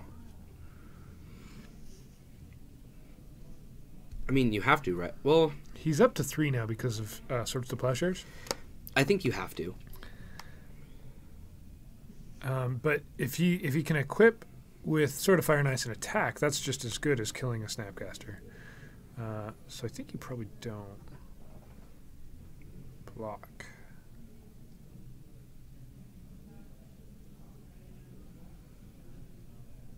Yep. Equipping and smashing face is probably the best line to actually try to win the game.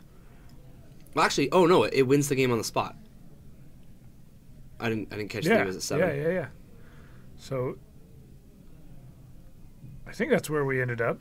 It wasn't extremely clear there who won, but I think Corey did. If he untapped, he won.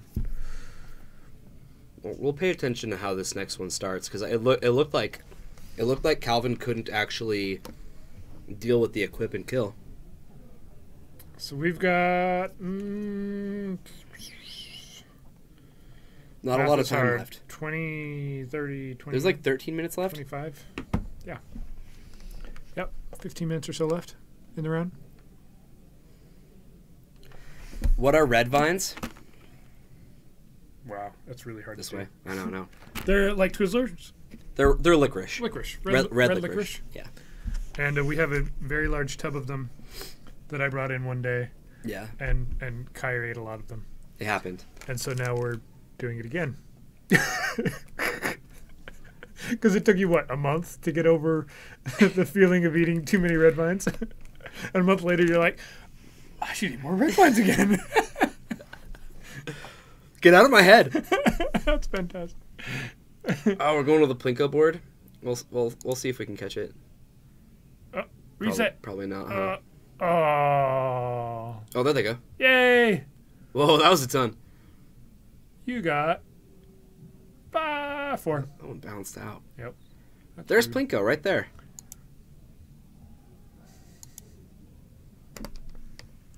There it is. Use it. So, use the Plinko. I think Corey was able to pull that one out. That was impressive. Yeah, I think he did. All because of that ether vial that somehow was able to stick.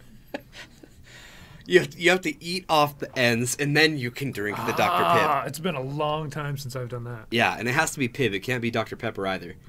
So, go find some Pibb, I guess. Like where? I don't know where you're finding that. But. Yep. You have a Mountain Dew. You can stick it in there. I'm not sure what red vined Mountain Dew tastes like, but tastes like a heart attack. No, it's diabetes. Is when you're eating sugar and drinking sugar. Yeah. It's not hard. Exactly. Ew. That sounds gross. Just ew. Hey, welcome into chat, Kennedy. We do have our red vine counter up and going. Do you need to add one to it now? No, I just finished that one. Okay. I'm going to be good for a minute. Until next 2 round. or 3. Yeah, at least till next round. Thank you. Yeah. Diabetes. Okay. Here we are.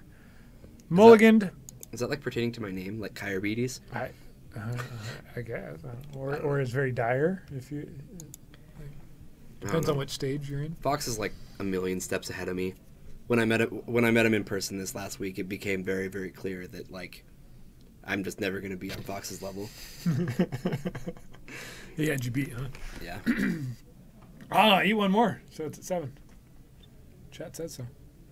We'll get there. Not right now. We will get there. Let's watch a little shuffling. You know what we should do? You know the boomerang thing where you get to see the video and then it shows the video and then you see the video. We should just do that for shuffling. There you go. Those are red vines? Those aren't quite red vines. No, those are like sour tube straw things. Oh, he was able to submit an image and he's not a mod or a or a subscriber. That's interesting. You have red licorice, right? Down in Brazil? That's got to be a thing. Absolutely. That's not a not thing. It's not a not thing. Red licorice. We have Twizzlers or red vines here. I think that's about it. Are there other licorices? I don't think so. They make a chocolate licorice. Good time. A little surprise. Okay. Well, just what we wanted to see. Game 2. Miracles. 10 minutes left. Speed shuffling here. Very, very quickly. All right. Here we go.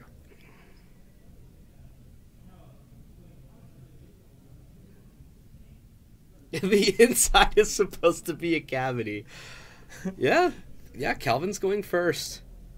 I would be surprised if they don't have red licorice in Brazil, though. Like, of all the things I would expect not to have, that I thought that was like a universal thing. There are lots of licorice. I'd have to go looking because I've never noticed any. Maybe I have and just like never thought about it. They're all just Twizzlers and Red Vines, and if there's something else, then I just call them Twizzlers or Red Vines. Right. Yeah.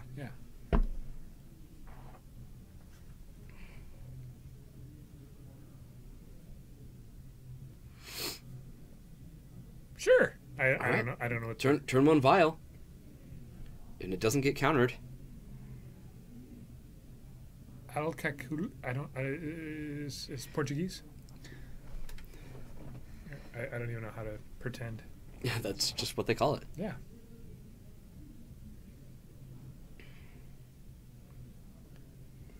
Turn one vial seems pretty good. Seems fantastic. Looks like Calvin, just has hard counter spells in his hand. Advantage Corey, yes, definitely advantage Corey. And able to actually get the game done in time too, right? Geyer, get good, please. I don't know. I get told that a lot, and I never seem to improve. Alcaçuz? It's almost like telling me Alcaçuz. Okay. I never get better. I can pretend to do Spanish, but Portuguese not so much. Mm-hmm. What kind of monster mills SCM? Did we see a? I have no idea.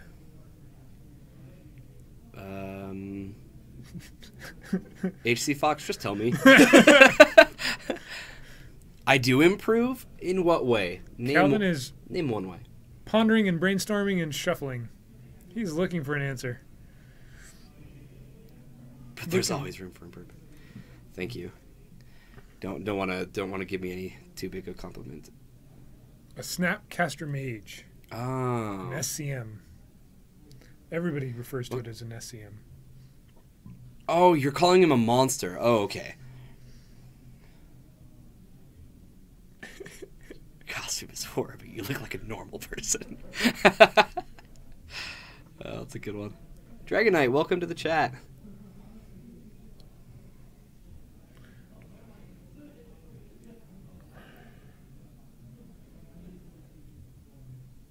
Ticks up to 2. Draws his card.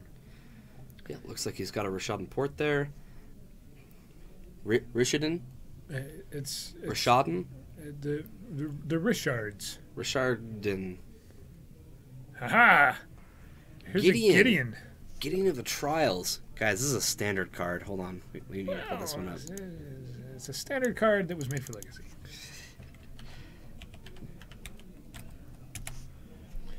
Gideon Jura. Gideon of the Trials. Who trials people. Is he going to be dead by the time I pull this up again? Probably. No. Gideon ticked up. He didn't immediately emblem. So one of those lands of Calvin's cannot not deal any damage this turn.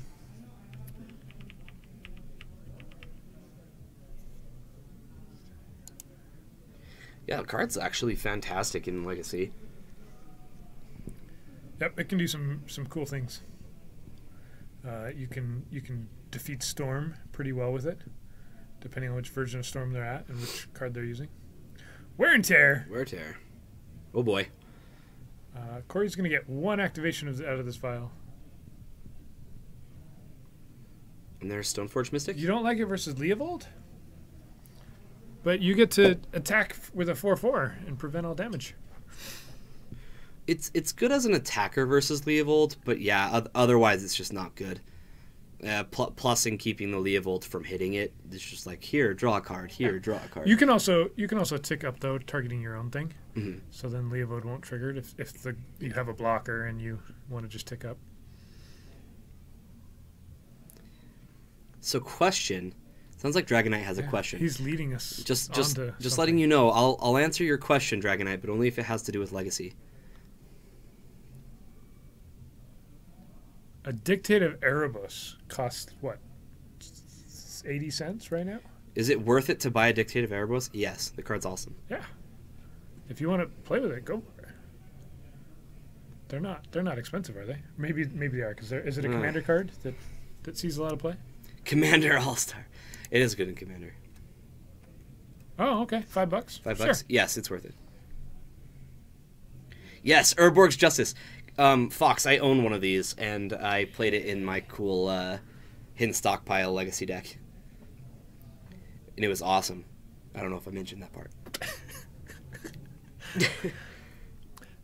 Terminus doesn't seem nearly as good when there's a Gideon out, does it? No, and every single time that there's mana for Calvin to use, Gideon will never become a creature in attack. Yeah. Yes, Jorgensen, I did get to cast it. In fact, I still own everything for that deck aside from a Scrubland. Because, let's be real, who owns 2 Scrublands? That's just a weird thing to do. It's the second worst dual land in Rise. Yeah. So, I would need to pick up a second Scrubland or just keep borrowing it from people. But I still have that deck. What's legal in Legacy? There is a small-ish ban list in Legacy. It started out... the way Legacy kind of came about is everything that was restricted in Vintage was banned in Legacy. Since then, that's kind of changed over time, just like the modern ban list has changed over time. Here's a link for you, Dragonite. Yeah, so here's the banned and restricted list. Legacy's way at the bottom for some reason. It is. It should be at the top because it's the most important one. I don't know why they start off with like standard and then modern and then vintage and then pauper and then way down at the very bottom. Here's the actual one you want to read is Legacy. Captain Cutesy chimes in. I own 2 Scrublands. Not proud. Not proud.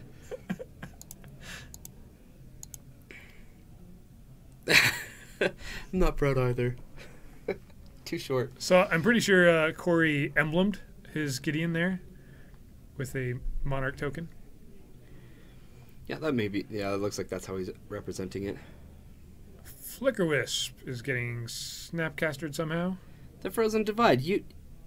What deck were you playing? What is there like a Dead Guy L list that runs 3 or? It runs all 4. Oh, it plays 4. Yeah. Whoa. It runs the set. Well, the Frozen Divide. You should definitely tell us what you were doing. No. That's a great question. I actually know the banned and restricted list for Legacy, and I still sometimes check it. Yep.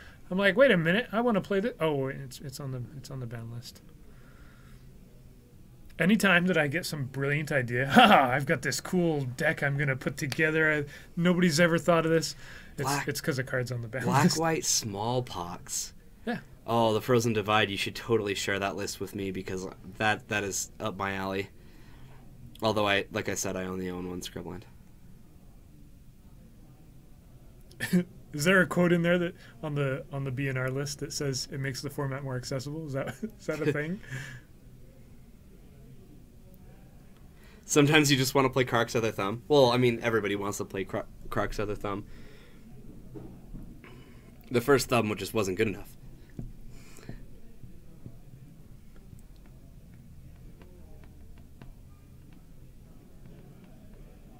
So Corey has a Caracas, right? Yes.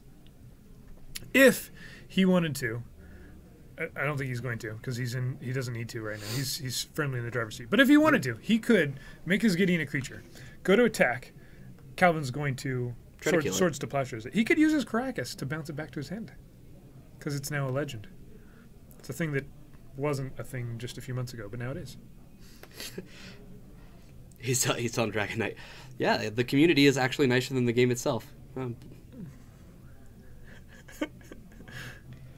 It's great to believe. Yeah, Magic has a great community.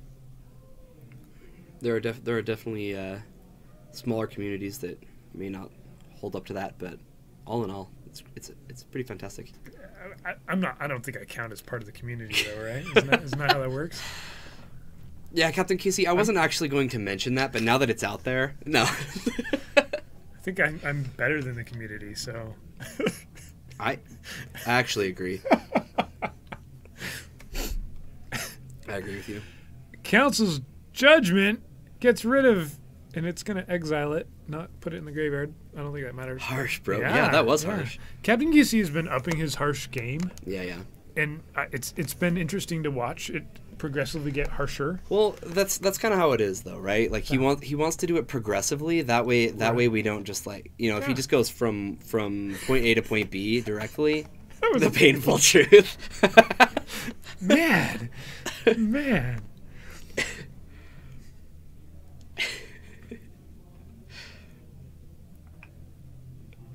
I love it.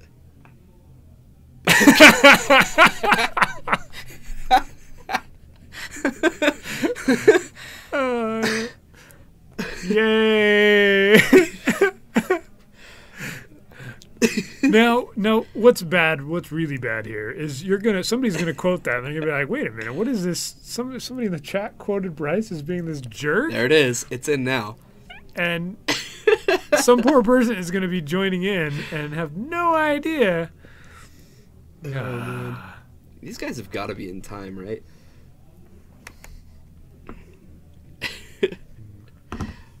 Probably. Yep. Pretty close. Not quite.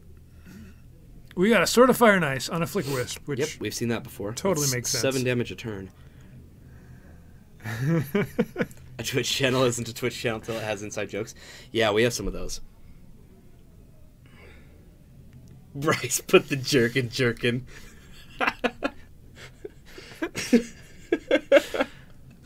I love how everything that's getting exiled from Corey's side just goes to his graveyard. Yeah. Oh, that one didn't. Chase comes down. That's a card. Yeah. Corey's got another Cavern of Souls and another Ether Vial, though, so... In fact, that Jace is probably good enough to make it so Corey wins 1-0. Yeah. Yeah, that's probably exactly how good it is. Uh-huh.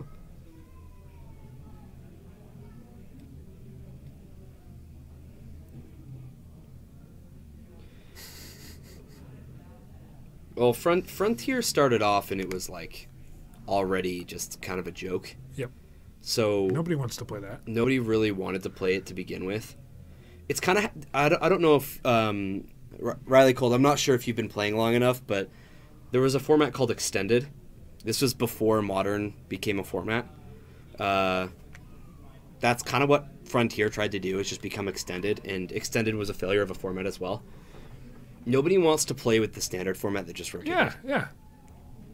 Like, the one good thing about Standard is that it rotates, right? Yes. So that when you get bored of playing against Energy, you know that eventually it's going to rotate out. Yep. Some people didn't like that. For a period of time, it was like, oh, the cards I bought, I don't get to use anymore. No, I love that. Yeah, exactly. Especially that standard format. But, I mean, you could make that same argument about other ones, too. If it had been Theros Block and it was mono blue devotion versus mono black devotion, people would have similarly been like, why would we want to go back to that? Yeah.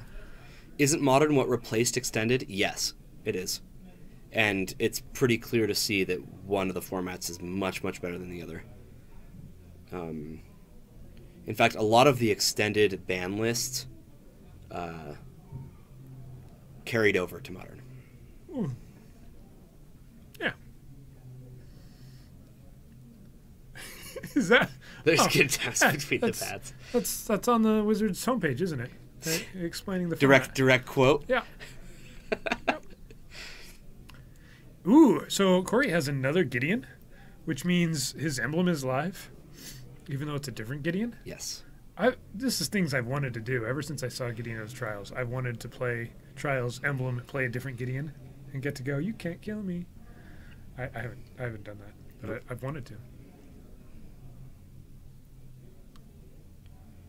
Yeah, it was like the 6 most recent sets. It was weird. I actually think it was 4 years worth.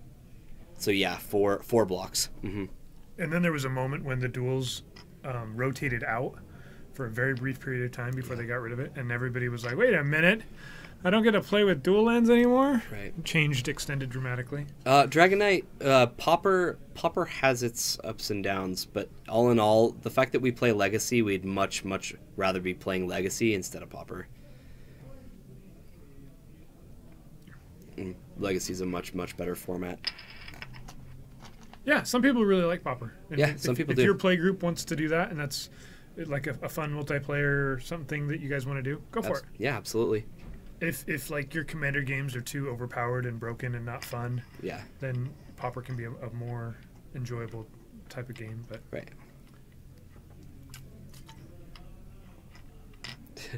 Yep, Golgari Grave Troll being the only is that how it card worked that's out? banned in Is twice. they rotated out revised but kept the duels and made all these weird exceptions? Well, Golgari Grave Troll wasn't banned in Modern. It started banned in Modern. Like, when Modern became a format, they, Golgari Grave Troll was one of the cards on their ban list, and then they unbanned it for a time thinking it would be okay, and then they had to ban it again. So it never really got banned the first time, but kind of just started that way. I don't know, however you want to think of that.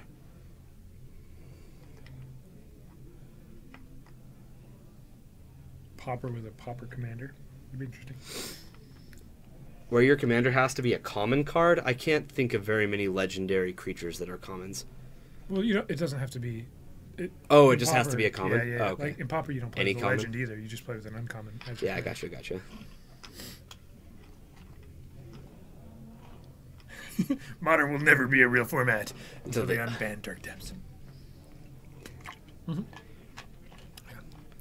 I think that was a real nice opinion that Fox had there. Yep. Mm-hmm. That was a fact. He just stated it, and Oh. See, I wasn't aware that it was a fact. yep, must be. My bad. It's never. And suddenly, if they unbanned it, real format. Oh. They'll have like a Pro Tour and everything.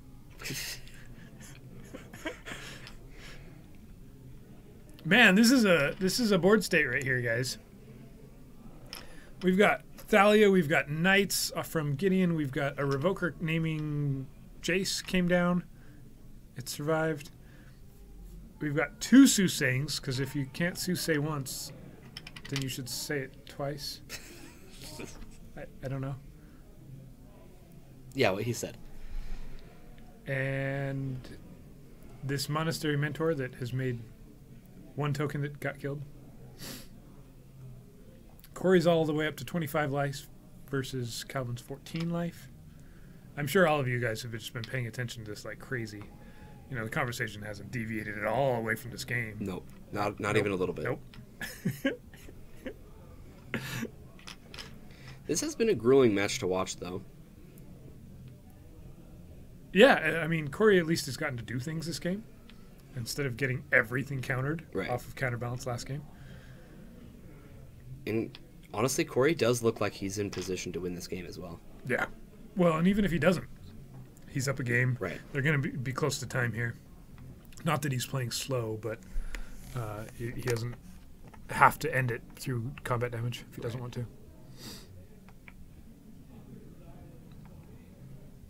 I'm curious how fun Unstable is going to be. I think it looks a lot of fun, right? But after playing it, say, 3 drafts worth, Yeah. are we going to be going, oh, man, I really want to do it again. I really want to draft one more time. Or, oh, I want to be the one to play that card. Or, oh, there's this deck that I didn't get to try out. Or after about 3 drafts, we're going to be like, well, let's move on to another product. Is that what Magic is becoming now, where they're throwing so many modern sets at it, master sets and stuff, where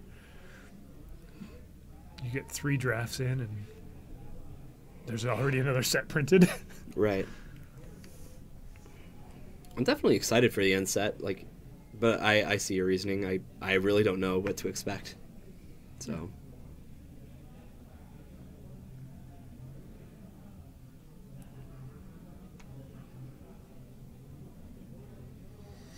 All right, we got a Terminus. The Thalia goes on back to Corey's hand. Everything else goes the Revoker. Yeah. Goes to the bottom of the library. The tokens die.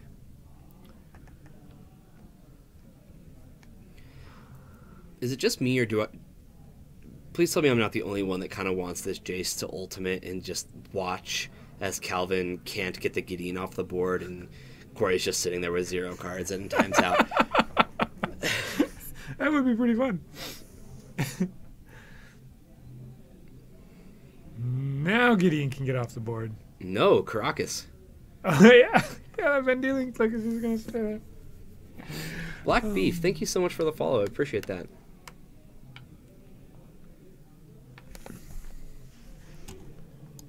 We've got Tuesday Legacy happening. Yes. What else is there to do on a Tuesday, right? Like there's nothing else going on. Yay! You like Legacy? Excellent. Well, this is the place to be. So welcome. We've got 2 more rounds after this one. We're going to finish up this long, grueling match here where we're pretty close to time being called. In game 2. In game 2. Let's see. Let's do the right about now.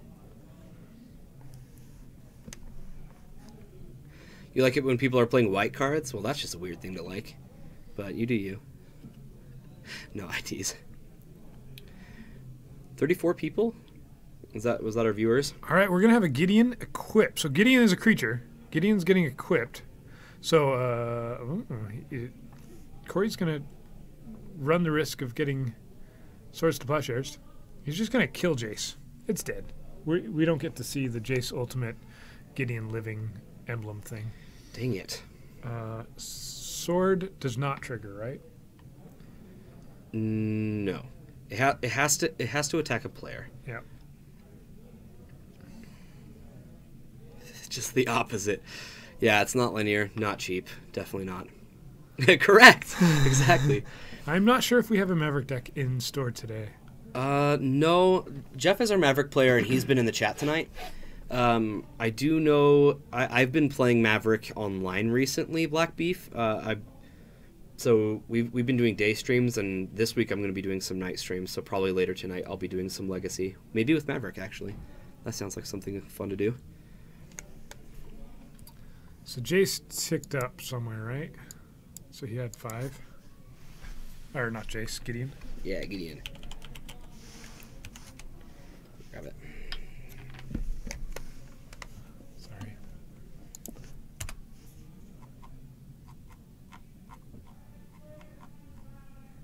All right, and we just heard in the Yeah. background. Yeah, he ticked up to 5 when he became a creature, and then he got equipped. So he did 7 damage to Jace. That's correct.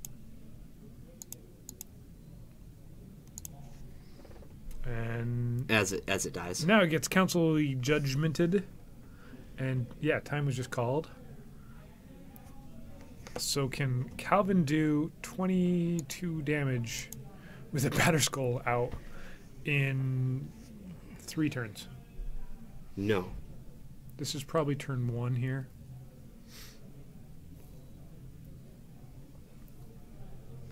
We have quite a bit of Maverick, actually, that plays here in the store. Mm-hmm. People trying it out.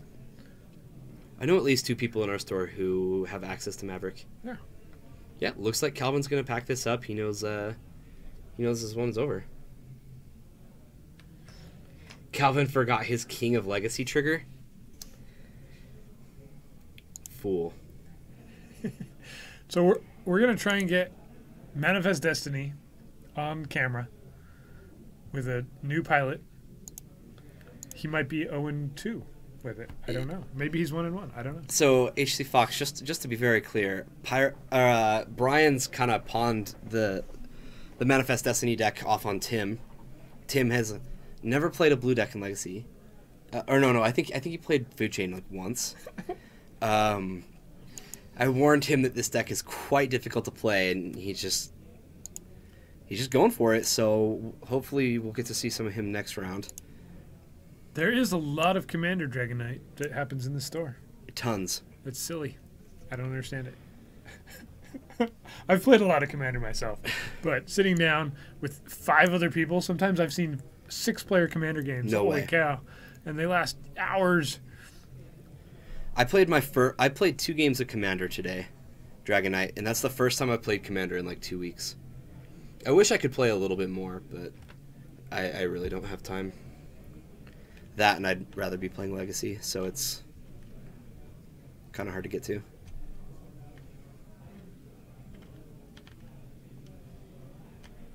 His name's Tim, so Timmy. Yeah. We got it. Yep. Put on screen. Yeah. Well, I'll see if I'll see if Patrick can get Tim on there. Yep. There's always at least 10 people playing Commander. Yeah, at least at the same time, and people waiting to like join in. Oh, I felt bad because there was one time where I got a group together, and I'm one of those players. Forgive me if you hate these kind of people, but well, I'm sure Captain QC already will. But once there's 4 people in a commander pod, I'm like, cap it. You know, like there should never be more than 4 people in a commander pod. So like I like sit down with these 4 people, and then like 2 other people are like, oh sweet, you guys are starting a game, and the looks on the faces of the other 3 people in my pod are all going, oh crap. And then here I am going, I don't mind. Excuse me guys, we actually just want to play with 4 players. And they're like, oh okay. It was fine. And then the person sitting next to me goes, oh thank you for standing. Thank you. Yeah. And I was like, it's not a big deal. Yep. 4 is ideal. I like 4. 3 can be rough because then you have one player feeling like they're getting ganged up on by the other 2. But if you have 3 on 1, then it's okay. Then you deserve it, right? Black Beef. We're actually between rounds, so we'll be starting up round 3 pretty soon here because time has already been called. That last match went to time before they could ever play a game 3. And then get going with the next round. 9-player commander. They're still playing, actually. The people he knows that joined a 9-player game. It started last year, and they're still going. How long are their beards now? Right? Gerlo, I don't think he did. Unfortunately. I think he just kind of left it out in the store, and I'm not sure. HC Fox, you could not be more right. Excuse me, guys. We're going to keep it at 4. Oh, he's a Jund player. Jund player. leave him to break the bad news to you. So you play Jund in Legacy, huh? Yeah. How'd you know? How'd you know? Excuse me, guys. I'm going to have to break some bad news. Layla into the Void. I play Bloodbraid Elf. I play Bloodbraid Elf. Oh, man. Hearing HC Fox's opinions on things like Bloodbraid Elf and come into play abilities, that was actually one of my favorite parts of my trip. So if you ever want to give that speech again, HC Fox, I'm sure everybody would enjoy it. Yeah. Just Jund him out. Just Jund him out. I'm still actually a fan of the idea of having a unstable draft in the room, and we just get to commentate on it as it's happening. I think that. We could be a part of the game too, because they have to like ask for high fives and stuff, and we could go over and help them out, or somebody plays the 2 Yeah, heads there's those things. Those are that'd be awesome. We might do it. We should. Now that I really think about it, it's just absolutely something that we're gonna do. The 2 top tables just get played in here the whole time, and we just commentate on it as it's been happening. A player from outside the game comes and exiles an attacking creature. Kyre, I need your help. Okay. Come over there. This guy's gone. Yep. I think that's going to happen at least once. We'll try and get some number of people together that won't mind the ridiculousness that would be us commentating on a live draft and a live game.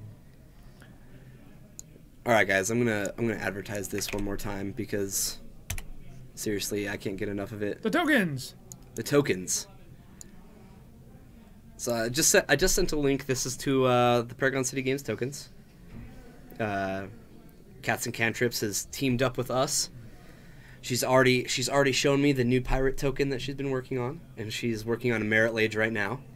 I think that Knight Ally might be next. Makes sense. That's one that I think I'm going to push for. So take a look at the Patreon page. We have some sweet deals to get monthly tokens. Be awesome to have some of you as patrons.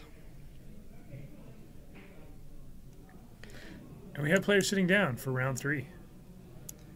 We don't know who they are yet.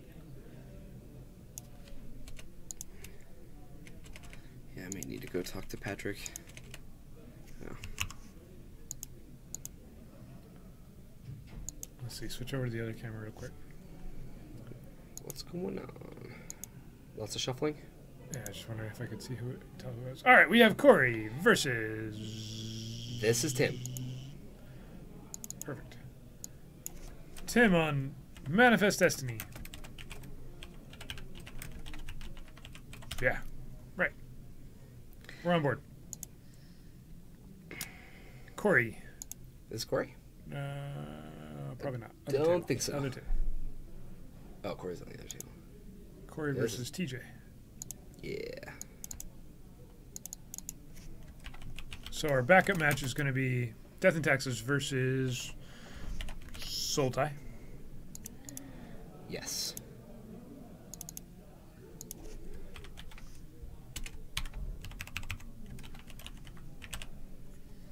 And our Manifest Destiny player opponent is Ryan on Burn. Oh no! Just how you wanted to see it. Here we go, guys. Oh, this isn't what we asked for. So, HC Fox, how does Manifest Destiny do against Burn?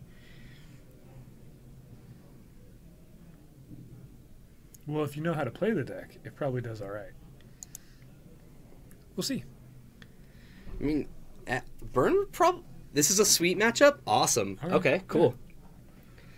Yeah. If you can get it. Yeah, we can gain 12 life. That's a thing. For 2 mana. Yeah, that's a good point. Okay. You can just play Phyrexian Dreadnought and Swords it, can't you? Yep. And you can do that with the trigger on the stack, right? You don't even have to sack anything or do anything.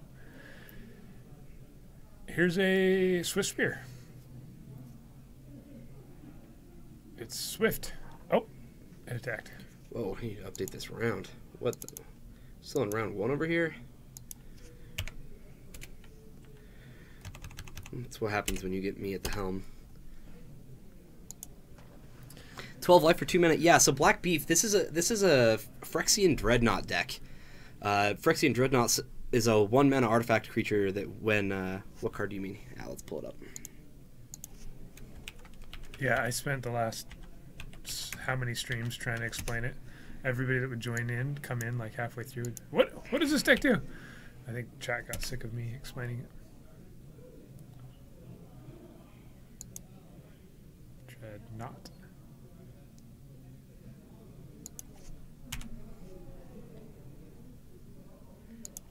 NAU. Yeah. There we go.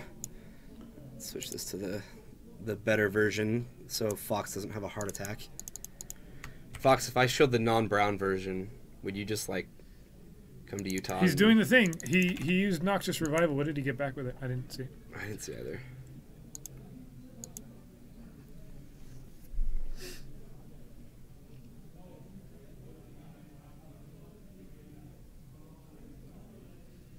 Rift Bolt.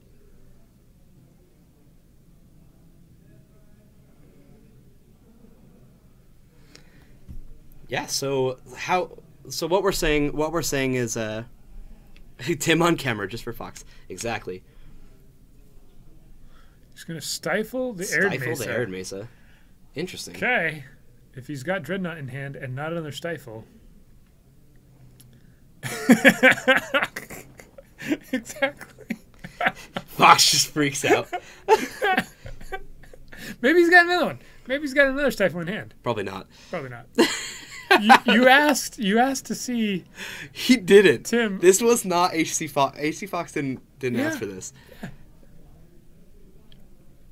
He had win the game in hand, and he just threw it away. Oh, cards are falling everywhere. Here's an Enlightened Tutor. He's gonna go enlighten himself. Wow, what is going on? He could get a.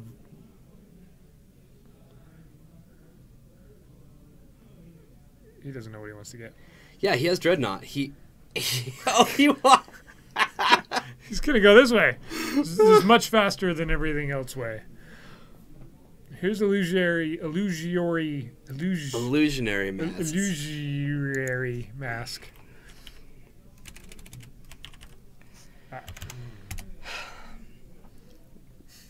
Here we go, guys. This is a card. Pull up the Masters Edition one. It's easier. The one that actually has wording that makes sense, kind of. He could tell his opponent that it does whatever he wants, and yeah, he wants to do it this way. He wants to play with a mask instead. I do know that once he finally understood how this works, he's been wanting to use Illusionary Mask quite a bit.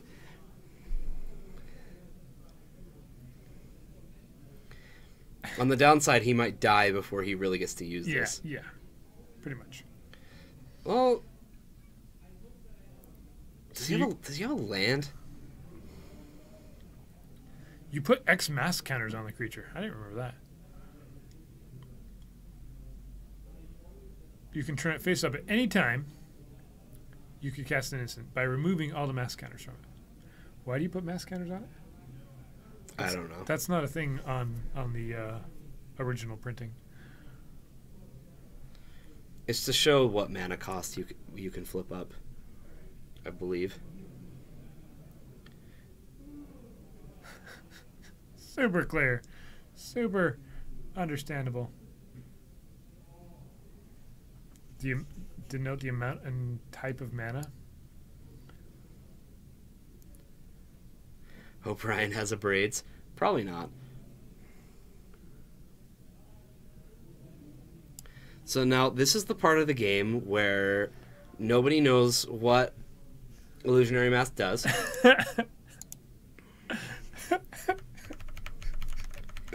So we have to figure it out. I love how I keep. Are we asking somebody else now? That's what we're doing. We're asking a judge. Patrick says he's going to go over there and make sure things are clear.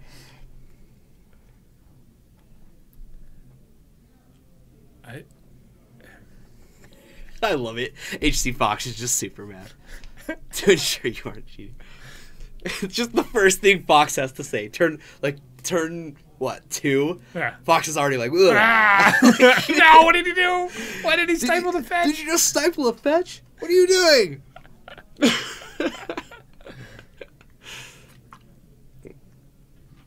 How are you supposed to play your Dreadnought and kill them with it? All right.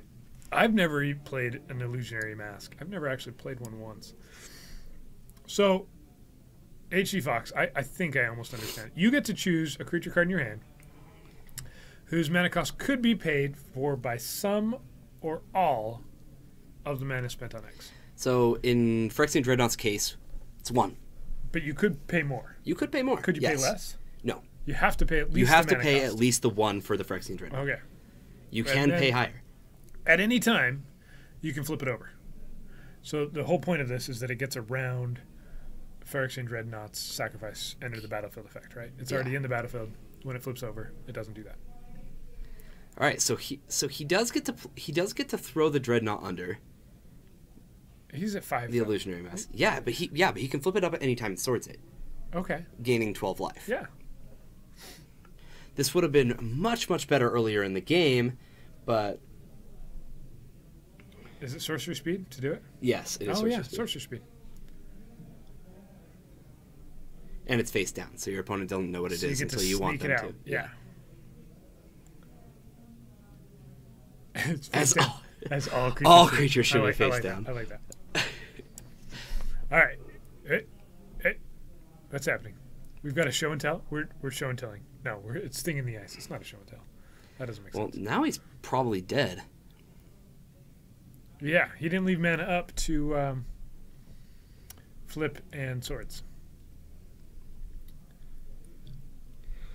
Now, Ryan doesn't have a second mana, but... So this does keep him off of Fire Blast. As long as he doesn't draw another land, Tim might be okay.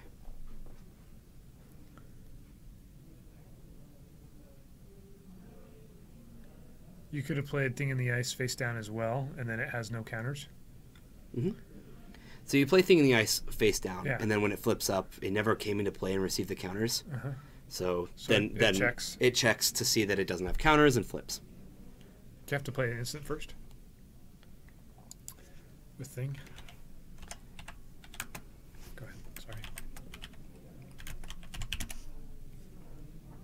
whenever you cast. Yeah, so you have to. Yeah, play you do one have to instant cast or an instant sorcery. sorcery. Because then, if it has no ice counters on it, you Then it transform checks. Yeah.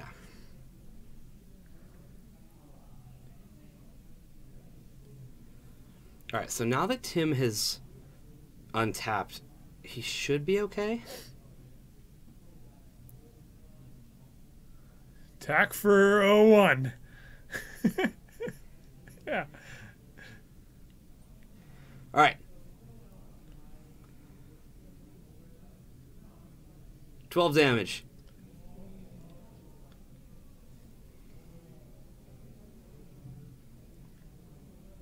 He goes to 7. Tim passes. Lightning bolt you. Bolt you.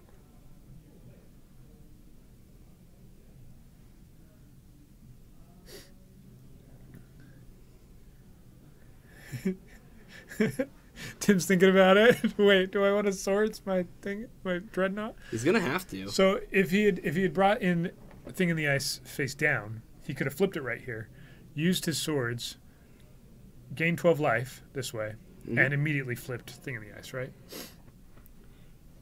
Yep. So he's responding to lightning bolt by swordsing his Phyrexian dreadnought. So he will gain 12 life and then take 3. So he should be at 13.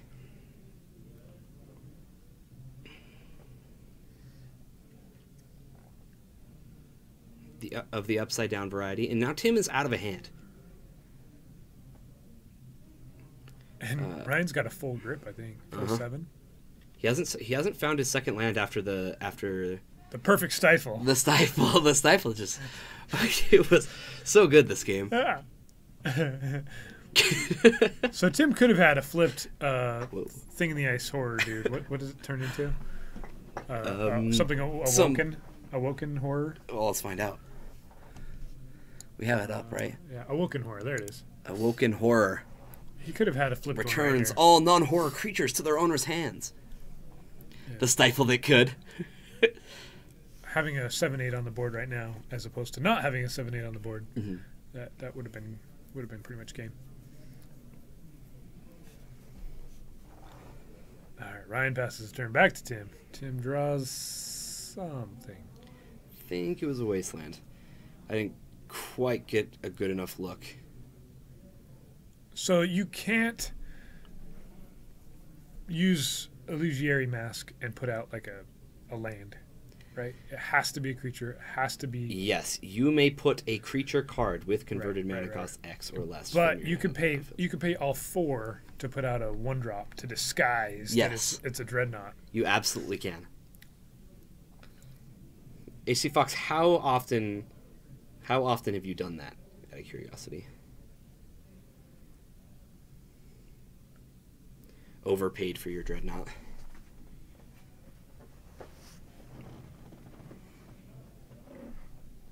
Ooh. Here we go. Land number 2 for Ryan.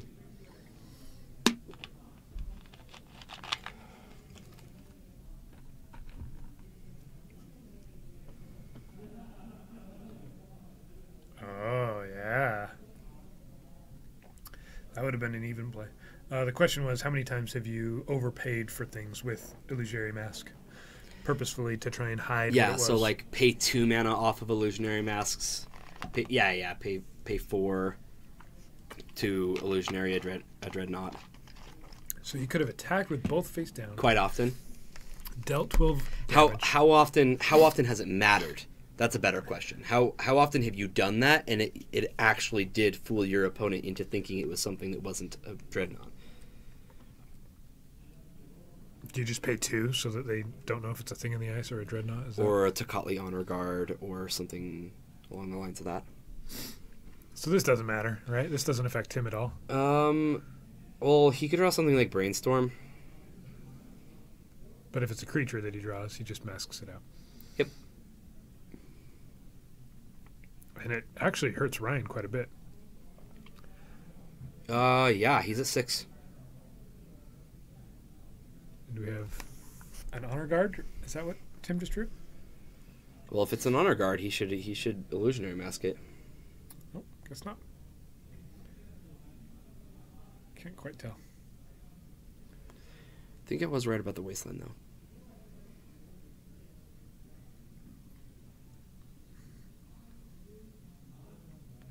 Gotcha. That makes sense.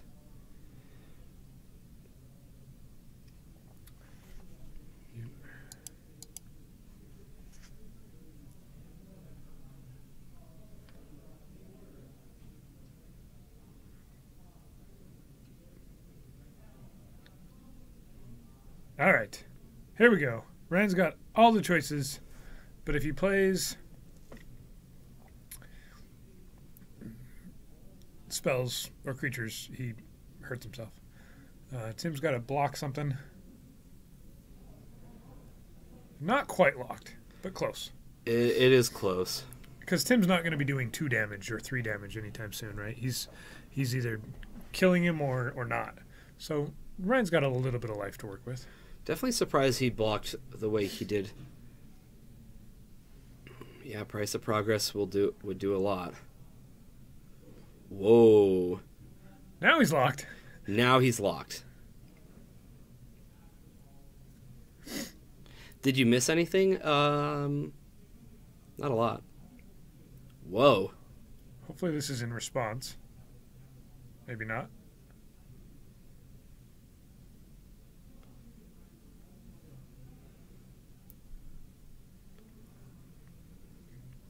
It should have been in response.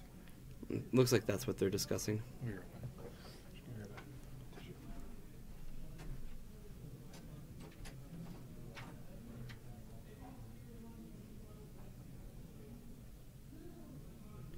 Yeah, if he responds with Tutor grab Dreadnought, he should be able to win.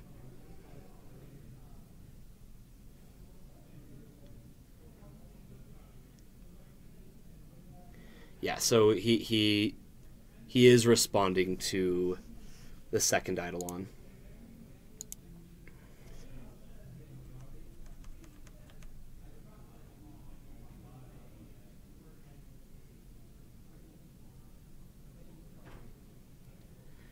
Grabbing another Phyrexian Dreadnought, I would assume.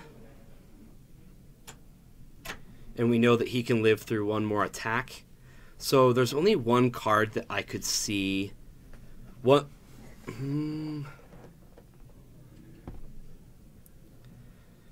What about Fire Blast, though?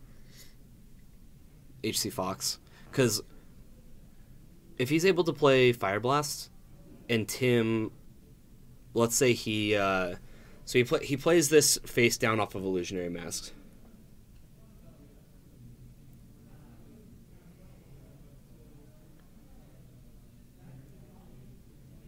Yeah, he did miss his thing trigger. Yeah, Fire Blast could still kill.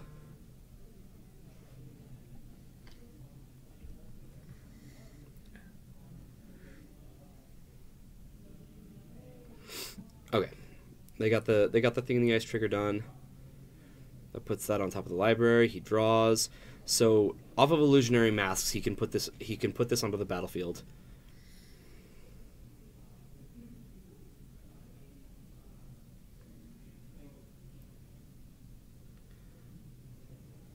Yes, 4 mana.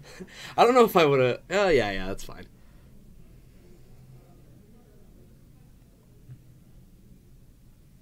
It doesn't matter, right? It doesn't trigger.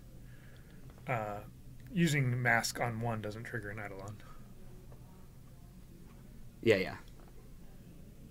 He still takes 4? How?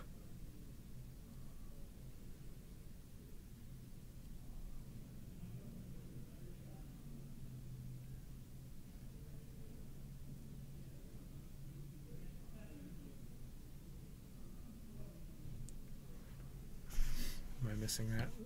The way that plays out? With Mask, you're still casting the card? No, you're putting it onto the battlefield. Yeah. Using the Mask. The new wording, you just put it on. Yeah. If you do, you may cast that card face down as a 2/2. Oh no. Weird. So the Vintage Masters printing is wrong. The actual Oracle one is you cast that card face down as a 2/2 without paying its mana cost. So he took 4 when he cast it. Yeah. Did he actually take 4? No. We may have to correct that. It looks like Ryan's got this anyway. Yeah, it's not like a vial. Okay. Burn wins. So it sounds to me like Tim could have won that game. Yeah. Do you want to let them know? Do you want to let them know that it actually does get cast and that the life needed to be lost? Yeah. A little informative there.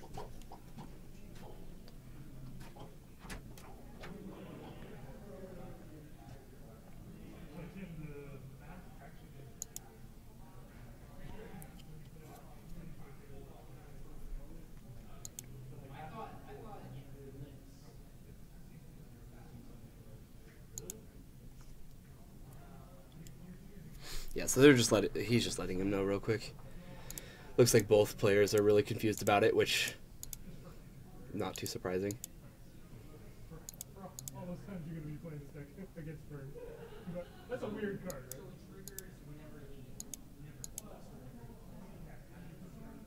Oh yeah, the deck's crazy awesome. No, I agree. So if he had blocked correctly, that would have gone Tim's way.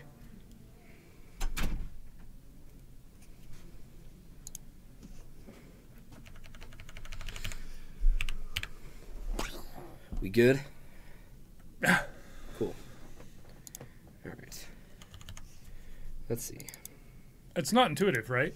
You get to pay some amount of mana. You get to put it out. You're choosing how much you want to say that it costs. It has to cost at least this much, but no matter what, the CMC is 0, regardless of how much you paid.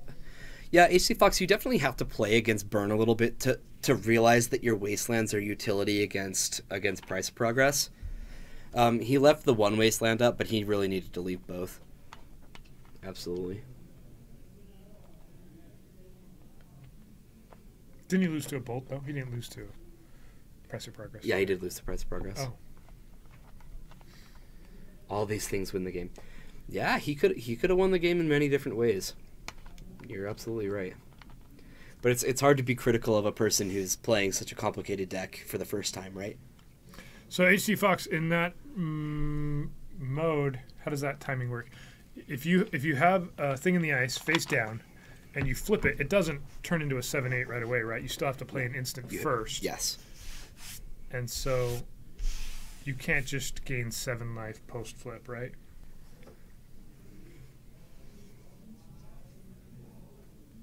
He paid the price of progress. He's named Timmy. What's happening in our other match? Oh, good question. In our Calvin versus Corey, not Calvin. TJ versus Corey. We've got this is probably game 2 or 3. A needle, a pithing needle. Probably on that Stoneforge. Yeah, that very one. Not all of them, just that one. Nope, just that one. Yep, just the RPTQ or GPT or whatever promo that was. Was this Spirit of Labyrinth? Spirit of no, not, yeah. Spirit of Labyrinth. Spirit of Labyrinth. Spirit. You missed it. Really? It was really close. There we go. It's harder than First try. First try. Third try trying to type it. Oh, guys, I'm so good at this. Each player has to disenchant this creature somehow. Oh, look, and it's gone. Yeah. Why do I even pull up cards anymore, guys? Stops them from drawing cards. Thing in the ice is a 2/2, declare attack, it's an 0/4. It's just for 12 main phase. Swords the 0/4, it flips. So it flips before the resolution? Correct. Cool, okay. Yeah, and then it's a 7/9 or whatever it is. That's the timing I wondered on. Yeah. Because it's as you cast it, then that triggers before the resolution of the swords. Yep. Yeah. Yep. That would have won the game for sure. I wouldn't have seen that line picking up this deck cold, right? Like it's not clear. It was kind of fun to see him go get Illusionary Mask though, because it's not a card that we see every day, and honestly, it's pretty fun to discuss too. Learning these old cards that really just don't interact with board states the way that most cards do now. Yeah, the wording on it is so strange that they haven't even figured out how to word the Oracle text better. Mm-hmm. Here's a Leovold. Super clear. Everybody understands this card. There's no masks that are illusions. Corey's sitting on one land. Just how he drew it up. This is not looking good for him, is it? Do we need to pump up the red vine numbers? I'm not. If we make Patrick eat a red vine, does it tick up the red vine counter? No. I think it should. If I take out a whole tub of red vines to Patrick and make him eat them, I mean he's the one clamoring we need to up the numbers. Yeah, that's what I'm saying, Patrick. Yeah, I'm with you. That's everything I just said. You've got a Leovold attacking. You could trade your Thalia for it if you double block. He chooses not to.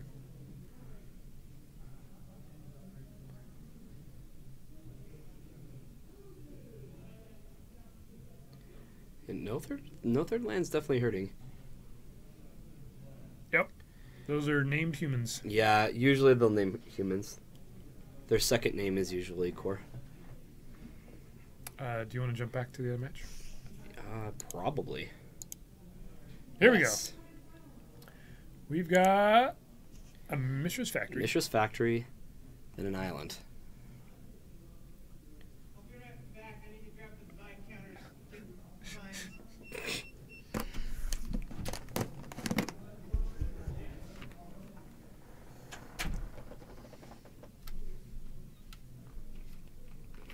Go ahead, sir. All Whoa. right, 6, Whoa. 2, 3, 4, 5.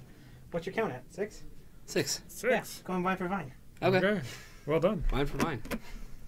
Louis Vowell, thank you so much for the follow. I appreciate that. I like it. All right, we've got a turn 2 Jace, Vryn's Prodigy. Ooh. Now this is a card that I definitely like to see. He has Stifle and Dreadnought in hand again.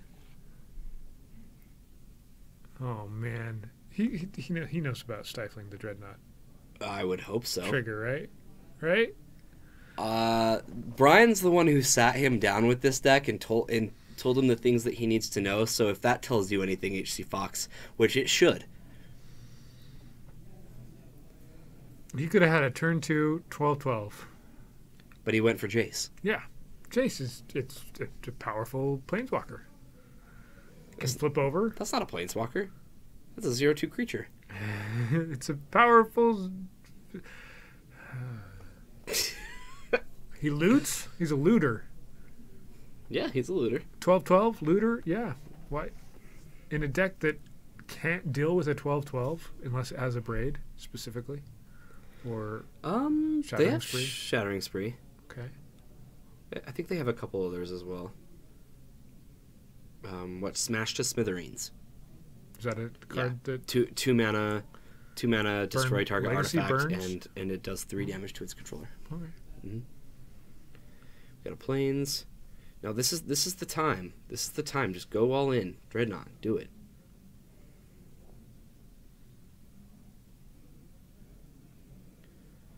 Oh please, Dreadnought. Now he Trigger probably on knows the about stack. Stifle. Stifle. There we go. We got a 12/12 in play, guys. He takes a bunch of damage. Yes, he's at 13. And he does have swords. Yeah.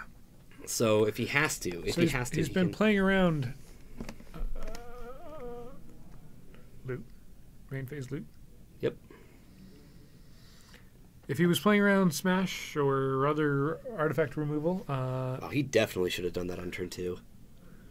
Taking 4 off of that Makes a huge, huge difference.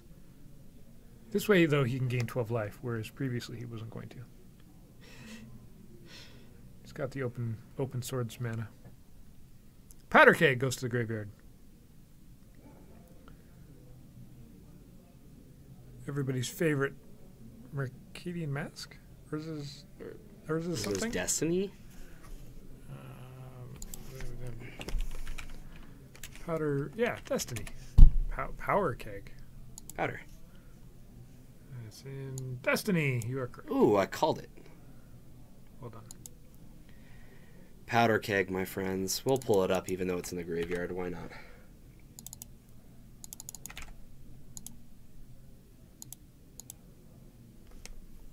Yeah, there it is.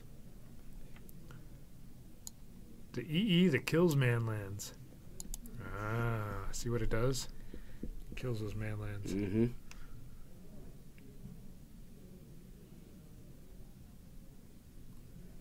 Artifact and creature. Yeah, it's similar to something like Ratchet Bomb or Engineered Explosives, right? Yeah. We've got some thinking going on here. Yeah, definitely. Some decisioning on the burn Decisions. player. What do I do against the 12/12? Put down another Eidolon, of course. Ratchet Bomb is better. Ratchet Bomb does get other permanent types, but Powder Keg's pretty good. The fact that it does get manlands is relevant in some way.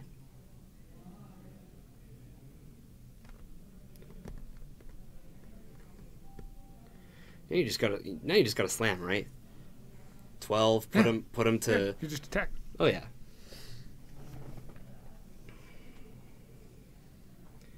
Phyrexian Dreadnought's got trample. The card is Stifle. You've maybe even heard of Stifle Not decks, right? It's a common thing. Yeah, so Stifle counters the come into play ability. This deck has a few other ways to get around it as well. Tocatli Honor Guard and Illusionary Masks. And there's also the one of Morph off the top, the actual manifest, right? There's a couple manifest cards. Yeah. AC Fox remind me of the names of them. Soul Summons, Jeskai Infiltrator, And the enchantment. something Mastery, something Soul. Yeah, look at you go. I'm working so hard on this, guys. Okay, so he blocks 4 of the damage, taking 8. Yep, and now this frees him up to play Aethersworn Canonist. Wow, yeah, that's fantastic. So, Mastery of the Unseen. Okay, I was close. I said something Mastery. Yep. Oh, and Reality Shift. Right. And those are all one-ofs. Yeah. All of them. Yeah. Well, and the Mastery you can go find with Enlightened Tutor. Yeah, and Enlightened Tutor puts them on top of your library, and then you can use any of those cards to Mastery. Yeah. Or sorry. To manifest. Manifest. To Mastery the manifesting. Manifest the destiny. The morphing of the. That's kind of plan C. Mm-hmm. No, Aethersworn Canonist is an artifact spell, so he can absolutely cast Search for Azcanta. Yep. How do you feel about tapping out here? I don't like it at all, but he's at 13 life. He's pretty safe, and the Canonist makes it so Ryan can't. The most damage I can see Ryan dealing this turn is 10. So yeah, that'll do it. Cool. So we get a game 3. Look what happens when he actually stifles the Dreadnought instead of a land. Yeah. Let's jump back over to our other match. See how that's going. Let's check. Looks like they're done. They are. Yep. Either Death and Taxes or Sultai definitely won that one. Oh, they took it down. For sure. We have a winner. I knew we would. One of them. Well, unless they drew. It's possible.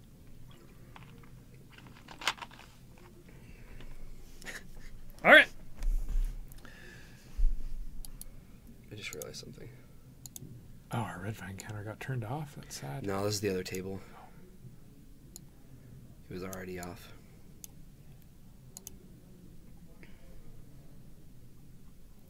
Search for Azcanta and Standstill. Yeah. They're kind of do nothing artifacts and enchantments. Enchantments. My bad.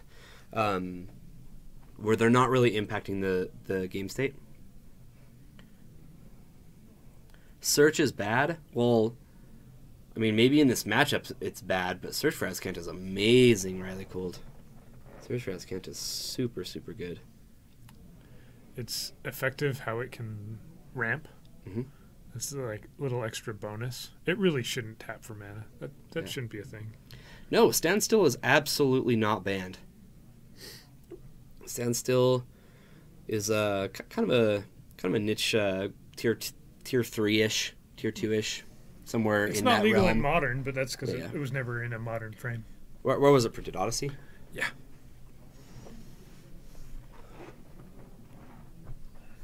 Yeah, I don't think it's ever been banned. Has it been banned from any format? I don't think so. Maybe block constructed, but I don't know. No! Tuesday night standard? Yep, join us for some standard right here, Admiral No Beard. No! Welcome in. Not standard. Whoa! This is the best kind of standard. Take a look. Watch as a 12/12 gets put down on turn 2. That's how I like A playing 12/12 standard. trample. Game is over by turn 4. Yeah, it's the best way to play standard. Yes, brainstorm, get 3 energy.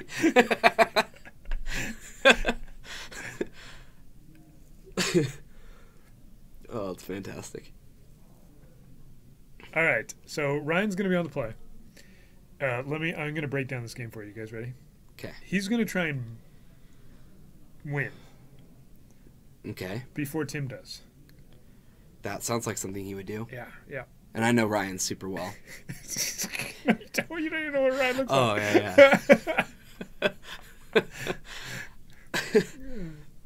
And Tim, Legacy, you're playing with the big boys now. I don't know about that. Tim is going to try and live for just a little longer than he probably should. Yeah, he gets to show his opponent his entire deck. He's showing every card is on the bottom. Yep. Oh, that's some awesome shuffling right there, guys. Yeah, I've warned him about that a couple times. It's pretty funny. He does not care. He's He's just like, yeah, I don't care. More information for them. Go for it. All right. Keepable 6. Does he have Stifle? Does he have a land? I do not see Stifle. He has Phyrexian Dreadnought. He has Search for Azcanta.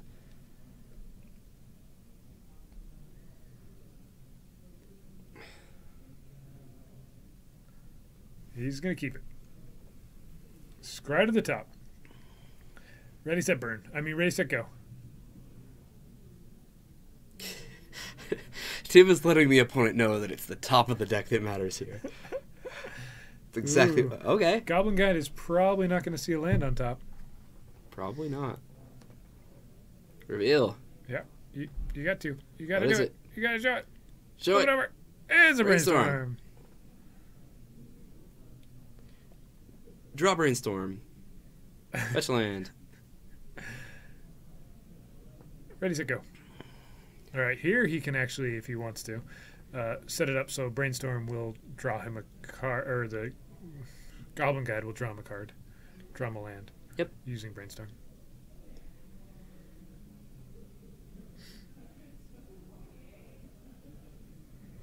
You're not supposed to have fun in Magic? You sure? Some people, it's how you define fun, right? Some people like attacking with a 12/12 1 mana very fatably pushable card, like H.C. Fox. Other people prefer their creatures to not be fatally pushed, and so they play Gurmag Inkler instead. Oh. It also costs 1 mana. And it's practically a 12/12. It's a 5/5. It's basically the same That's thing. close. Yeah.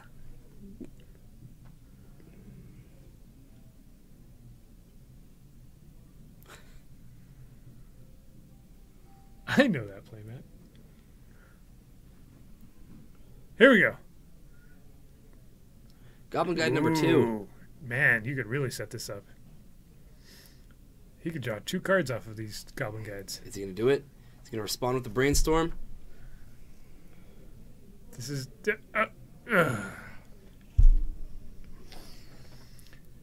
Oh, goodness. We don't want to. It doesn't sound fun. Who wants to draw 2 cards? At least reveal the first one, then fetch. No. Yeah. Nope. Yeah. Yeah, you get to draw lots of cards here. We'll do it later, though. We'll let him know that he could have done that.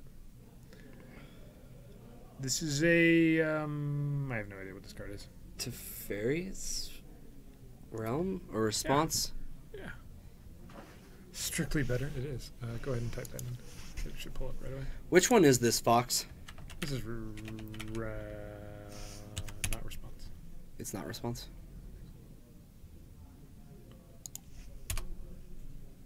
Nope. It's the other one. Realm? Oh, this is a divert Oh, okay. from Invasion. Odyssey. Yeah. Yeah, I'm not very familiar with the old art. Change the target of target spell with a single target unless that spell's controller pays 2. Yep. Take So- that, Lava Spike. Got Haha. him. Who wants to draw 5 cards when you can spike your opponent? We know he has Dreadnought. Does he have a Stifle? I don't think so. Thanks for sharing, Admiral No Beard. Sometimes you just got to read what that card does. Appreciate that. Yeah. He's got a 4-1 in front of him, and he wants to know what it does. So Oh, this that's way- what it is. Just a quicker way of... Just jump onto a random stream. Yeah. Translate the card. Yeah. Done. Somehow he knew the name of the card too. yeah. See, that's what I thought he was going to do, HC Fox. Like, if it were me, I would have, at very, very minimum, like, he attacks, you, like, set up a couple lands on the top, and, like, it digs you deeper. Or at least see if you can find the Stifle. All right. Here he's going to play a Dreadnought and swords his own Dreadnought. Yeah, I like this play. This is going to give him a little bit more time. And he does have another Phyrexian Dreadnought, as we know. So this is just prolonging his death. Hopefully he can find. Yeah. Game 12 it is. Yep. Okay, that's the plan. Game 12 it is. Yeah, exile that Dreadnought. We've got Corey there next to him, or somebody next to him who knows how these cards actually work. Swing for 4. There's Powder Keg. Powder Keg. Blow up. Why are we talking about chains again? It fills the chat with text. This is the second time Chains of Mephistopheles has come into our chat today. For like no reason. Chains of Mephistopheles. Mephistophel. This card's easier to pronounce than Pithing Needle. Right, I mean, it is. Pithing Needle. Yeah, Pithing Yeah, Needle. it is. Here's land number 3. Tim is going to Powder Keg. That's what I would do. I think so. Nope, he doesn't want to. He's going to think about it. Now we're There's in the Powder Keg. Mike spam. The text equivalent of a Mike spam. That's awesome.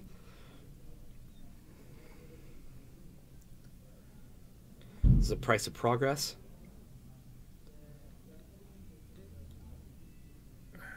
He's trying to tell him, okay, I'm gonna fetch. First, yeah, there we go. I promise, I fetched. That's why I lose 1 life instead of 2. That's 6 damage. Now we're cooking with powder. You know it.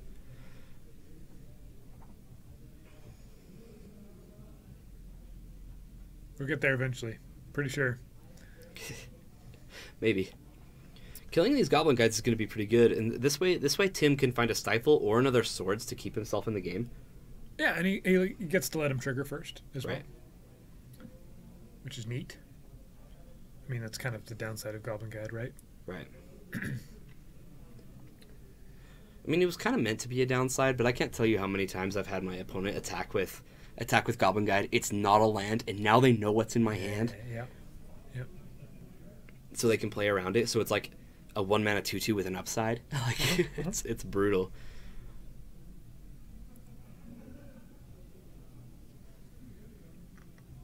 All right, lightning bolt you. This is still at the end of Tim's turn.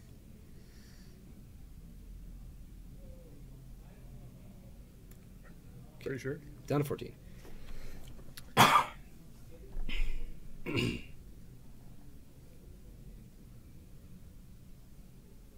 What's that one that you just drew? I didn't get a good look at it. All right. Attack with both. Guide triggers.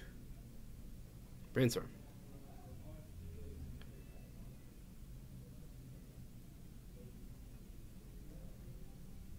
There we go. He sees it. He sees it. Land. Land.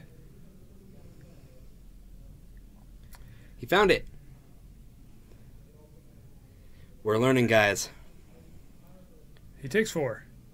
Ah, Coral Foral. Hey, I haven't seen you in chat before. Welcome. Yeah, Sulfuric Vortex. That's the card you think he drew? Here it comes. Well, that's a pretty good card for him to draw. Yep, there it is.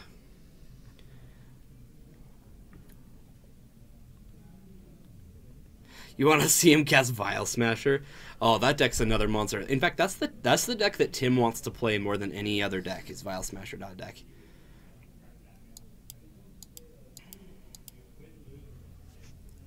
All right. Counter goes on Butter Keg. There we go.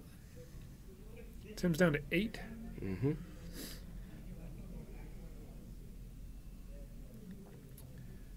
Yeah, it's going to be challenging to win through a Sulfuric Vortex.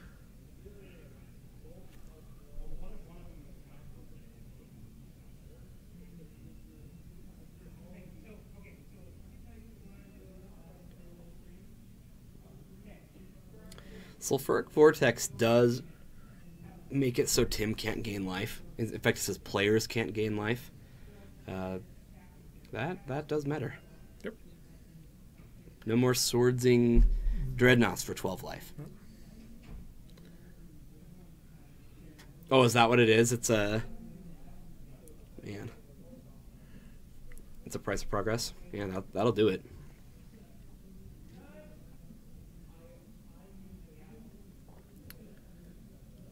Yeah, He definitely should have played Wasteland. If he played Wasteland there instead, then he could be playing around Price of Progress.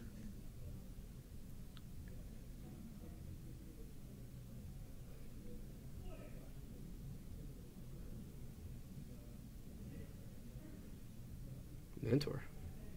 Okay.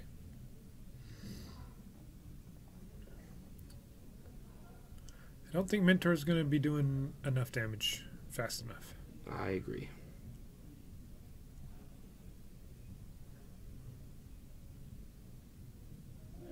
Mentor's in the side in this deck, right? I believe so. Or Annoying Fox, it's like a 1 of in the main. I think it's a 2 or 3 of in the sideboard, actually. What is this deck anyway? So Manifest Destiny is a deck that's trying to abuse Phyrexian Dreadnought as much as you possibly can. So you use abilities that manifest it off the top of your library, or you can stifle it when it comes in. You can also use Illusionary Mask to put it in, to Kotli Honor Guard, that Torpor Orb creature. So here's the Price of Progress. Tim's going to go down to 4. You have to exclamation point card and then space for Phyrexian Dreadnought. I don't know why I keep doing that. That's all right.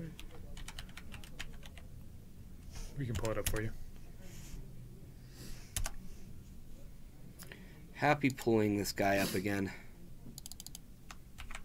Good old Phyrexian Dreadnought. Yeah, it's Stifle Knot with more ways of doing it. Yes. Illusionary Mask. Not only that, but just manifesting something. It is just a 2/2 creature, so it's not like it's just and pointless. Thing in the Ice is a powerful card to be manifesting as well. Right. I think Tim's just dead. He might not know it yet. He's definitely dead. I think there's nothing he can do about.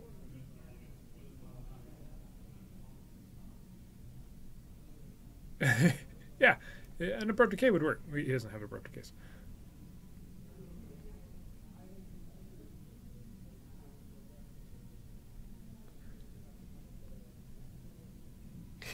Yeah, if he had boarded into Teferi's Realm, then you can phase out the enchantment. Oh, that would be some work, but that'd be great. We in game one, Admiral Lowbeard, we did get to see Illusionary Mask go a little crazy. Tim did kind of hand the game over to Ryan though. Yeah. This match probably should be over already. There's nothing here, is there? Not that I can see. There's not enough for 13 damage between these two creatures. No, you can attack, like pull up Mishra's Factory and attack and threaten lethal next turn. But there won't be a next turn. That's yeah. Master of the Unseen's not going to do much. It's not real magic unless you're hard casting Grave Titan. That's a strong opinion, Yeah. Carl. He's close. He can do what? 7 damage? But he has to sword something to do it? No, he has Mastery of the Unseen, so he can cast Mastery. Okay. To get Prowess. Yeah.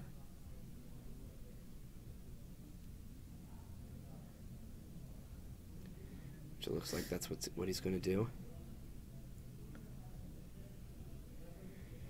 So this is 3, 4, 5, 6, 7 damage. Puts him to 5. If he had another turn, he could have won. But And then he can swords the monk for another. he can't gain life. You can still swords it though for the prowess trigger. Oh yes, yes, Right? absolutely. Swords the monk that just came in. Okay, so now we've got 4, 5, 6, 7, 8, 9 damage. And then 2 off of Vortex is 11 damage. So close. If he had like a Mox Diamond or something. that Yeah, could've- if could've he been had played. one more spell and the game actually would have ended.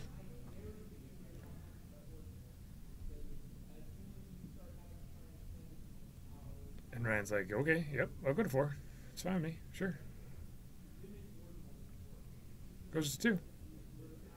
I don't think he's going to lightning bolt himself. Pass the turn.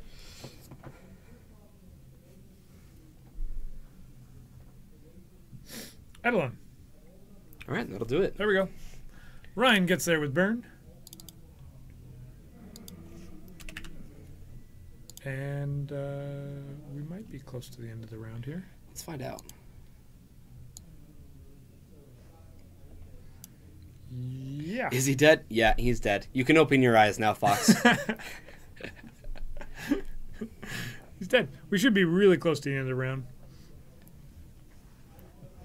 28. If that last card was Stifle, oh!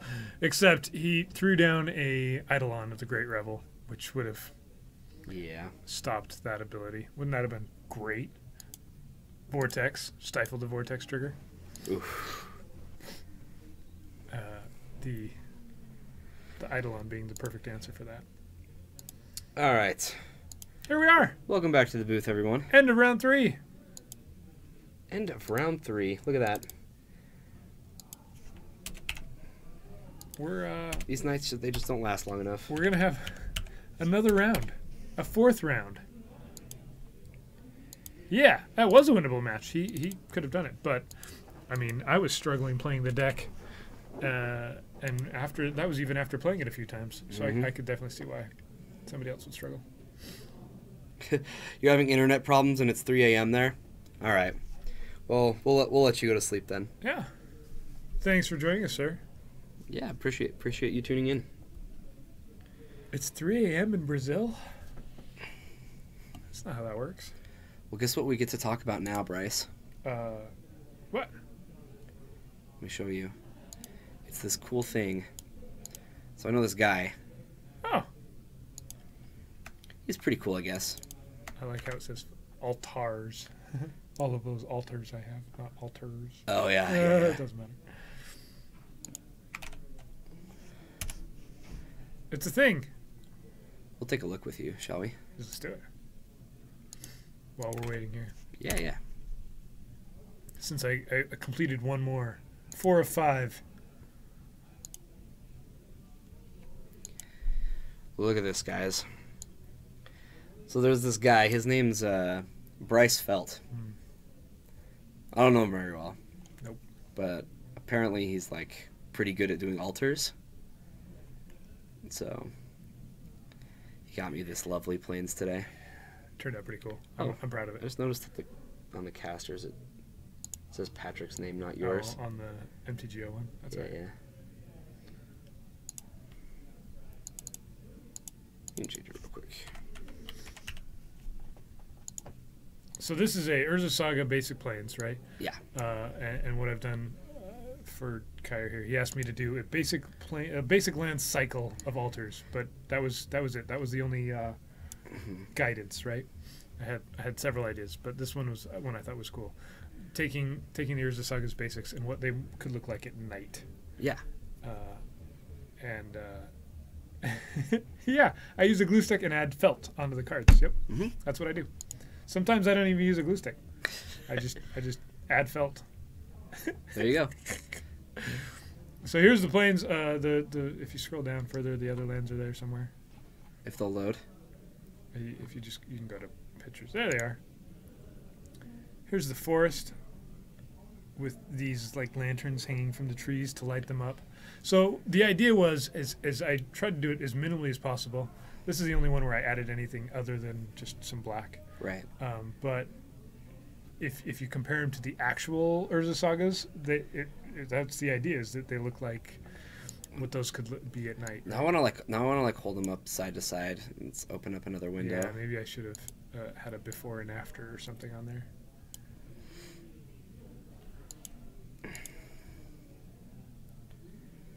What is this one? 347, is that what it says? Yeah.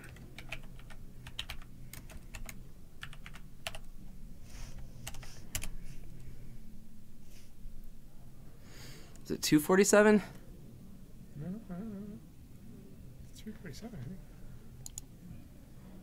What did I do wrong?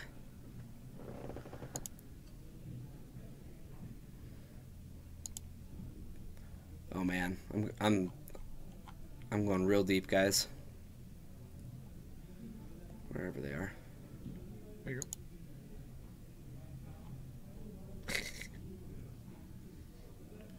I'll do rarity. You're in Paragon, that's why. Oh, I'm in Paragon. Yeah, leave storefront. There was the Paragon City TCG page there. Yeah. Now you can do 347 or however you want to do it. Just go down the land.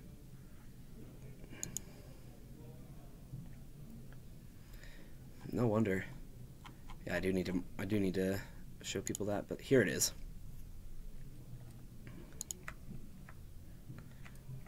Oops. The highest quality image. Not the highest quality. But no, that's super cool. Yeah, I put in the number. I was just in a storefront. Nope, no green here. I haven't heard that one before. Can't play green in Utah. Sorry. So there's the forest. Let's see where. The mountain turned out pretty cool. This is probably my favorite one. I don't know though. The plains is competing. It's not that one. It's... All the scrolling. Nope. Yeah, it's the other one. This one. Yeah. Yeah. So good.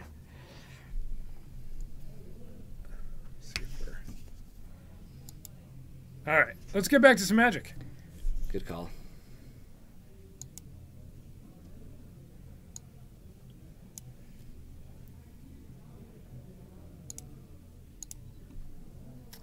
I've got a dark ritual coming. Yeah. It's gonna be. Do you finally sweet. find somebody it's to gonna get be you pretty one? Sweet. Okay. No, I have 3. I need one more to do okay. for the whole playset. So I'm altering somebody in chat. We're doing a storm deck slowly, and the dark ritual is gonna be pretty sweet. I'm happy with how it mocked up. Yeah. I've loved these basic lands so far. Check sheet. We've got Corey versus Brian. Just Brian playing Food Chain. Yes. Corey versus Brian. Death and Taxes versus Food Chain. If I can type. Only if I can type. Love how Corey's just stayed there. Yeah. Go ahead and show our backup match just so we can get that filled out. Good plan, good plan. So this is definitely TJ on Sultai.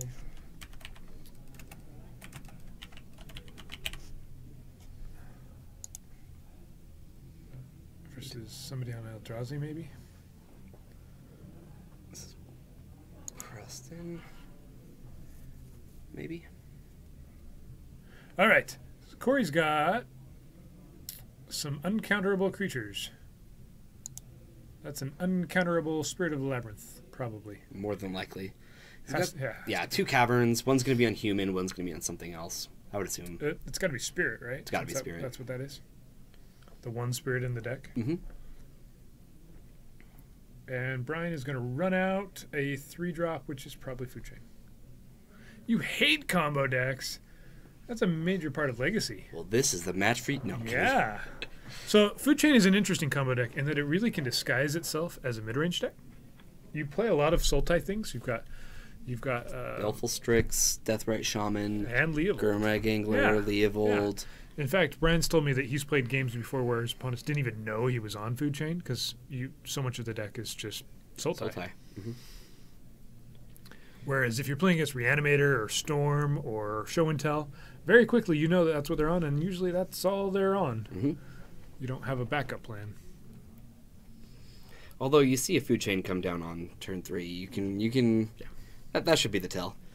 And I'm pretty sure Corey knows what. Needs more Hymn to Tarok, huh? Well, Coral, then you need to watch me play some Magic. That's a card I play. Brian's throwing out tokens, because that's what you do. Just because. While Corey's deciding what to do here.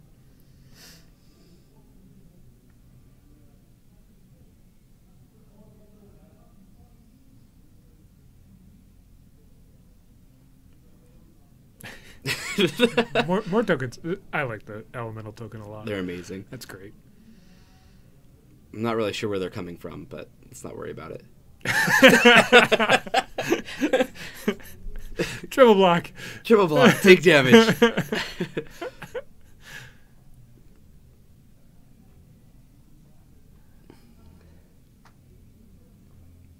Death and Taxes, Stoneblades, and Eldrazi. Man. Every time an opponent goes into the tank, you just sit there with a stopwatch. Click. 1, 2, 3, 4, 1, 1, 1, 2, 3, 4, 2 1-1s. Gotta hurry. I like it. Oh, that would be fantastic, HC Fox. There's still cards being spoiled, so maybe. Maybe. Have you seen the Planeswalker? Yes. I'm so excited. That's a great idea. Once I saw it, I thought it was like a joke. Yeah. And then I actually went to the site, obviously, because you have to. Everybody goes that. And I saw that they're like winding up, like the abilities are gonna like change. You don't even know what you're gonna be activating. You're gonna be like, all right, +1. Hold on, guys. What does it do this time? Talk about like blurring the lines between Magic and like Hearthstone, where you have digital play on a card. Yeah. So he gets Phyrexian Revoker. The Phyrexian Revoker can stop mana abilities, right? It just can't target a land. Right. So pretty good against food chain. Baleful Strix. Folding those bales. Yeah, it looks like with the trigger on the stack, he's gonna fetch and then draw. I don't think he drew his card, right? If he did it quickly, which he may have done.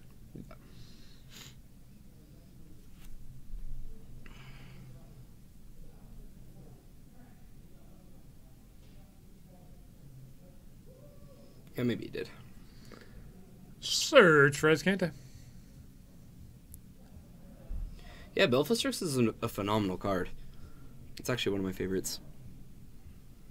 Because it's fun to kill people with owls Mhm. that are deadly owls. I think my favorite thing to do with Baleful Strix is play it against Miracles and attack for like 12 damage with it over the course of the game before they finally have to like address the fact that this one's killing them. What you should do is you should play Esper and play Baleful Strix alongside Wing Shards. That's a flavor win right there. And everybody knows that Legacy is about flavor and nothing else. Right. Yep. Mhm. Yep. It's not about cool interactions or anything.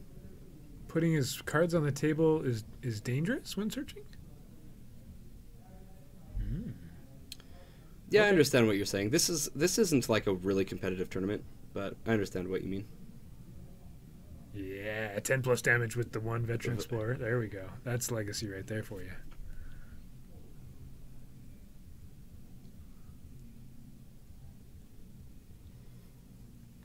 All right, here is a uncounterable, probably 2-drop. Nope, it's not. Change his mind. Play the 1-drop instead. Nope. Dip. Phyrexian Revoker. Just kidding. Does that work the way I think it does? Yeah, I think it does. Okay. Naming food chain. Or however you say that card in whatever language it's in.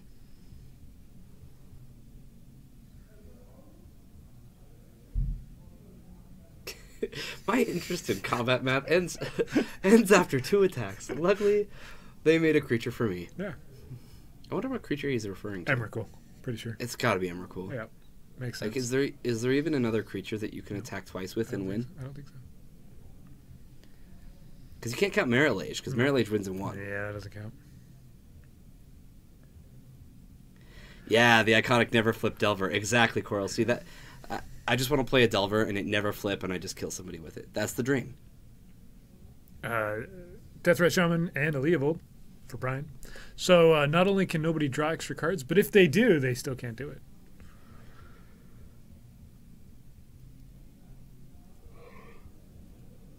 Yeah, that's what round 4 is right there, guys. Round 4, Kai and The I, yawns. we start yawning. It's amazing. It's like clockwork. Grave Titan usually wins on the second attack. Okay. Well, that's got to be it then. Yeah, that's what he meant. Okay, so Fox just plays Grave Titan then. I think he meant a Phyrexian card, like a Phyrexian Obliterator. That's probably. Phyrexian Obliterator. Yeah. No, that wins in 4 attacks. Phyrexian Negator.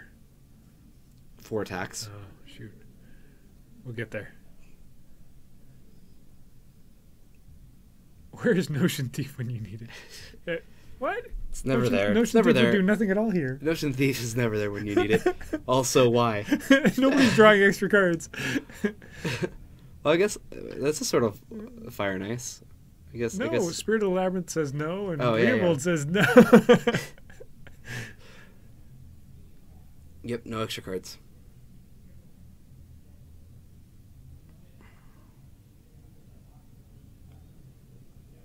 The Spaghetti Monster wins on the first, if not the second. I don't think that's it.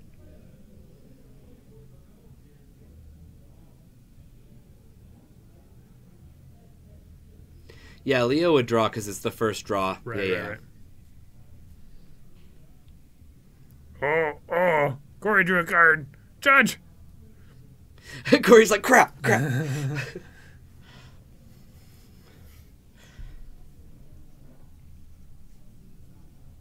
I was kidding.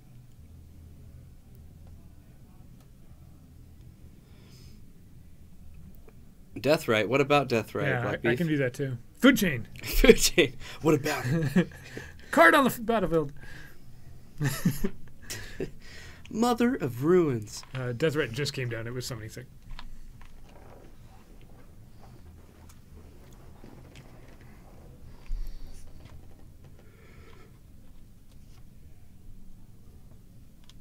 All right, now we have a walking ballista. Look at this party. We're all having fun. Right.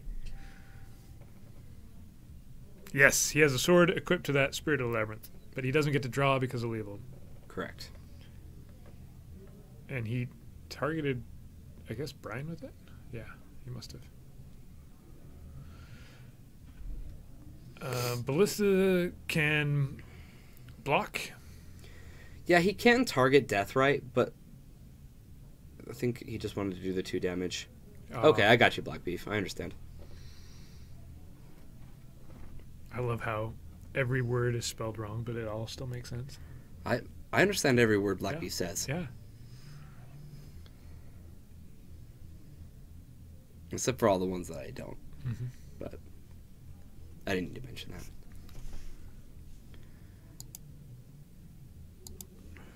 Yeah, we're doing great tonight. All right, here we go. 3 mana for a... What's it going to be? Tell me. What do you think? I think it's going to be Flicker Wisp. Flicker Wisp. Is he going to target something Brian has? Yeah. Brian's going to draw a card. Brian should draw a card. He's going to kill Flicker Wisp. Kill Revoker. Trigger's still in the stack. And he forgets his missed his trigger. draw. That's okay. You don't need it.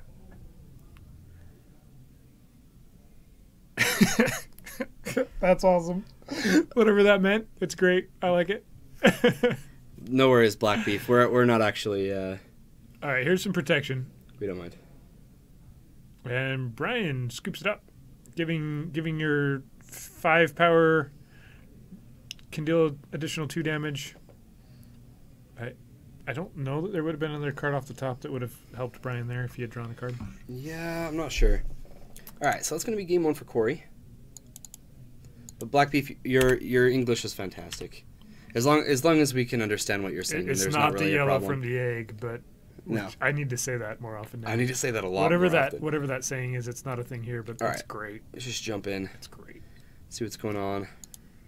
Sultai versus some not Ryan on burn. It's Preston on Eldrazi. Is it Preston? Sure. We don't know. No idea. Round 4 never gets updated. It looks like Preston. We'll guess.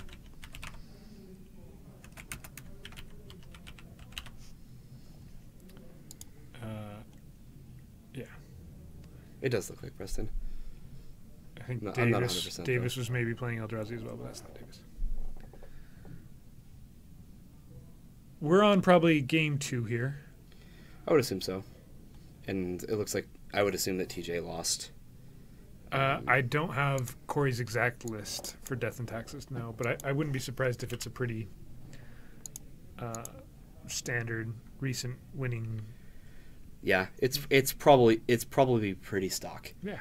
Yeah. We haven't seen anything too crazy. Oh, we're speaking American. Yeah. I'm sorry, Coral. Yeah, I apologize. Liliana the Veil. Okay. Yeah, that's gonna take care of this. That one was not endless. You're right. It wasn't Yep. It ended. abruptly. Well, It didn't decay. no. All right, Smasher. Gonna smash her. Yeah. Yep. Smashed her. Liliana just gained TJ 5 life. That's what just happened. Liliana had a down tick ability. I actually saved like 9 life. The creature it killed was a 4/4. Yeah. That was the first ability.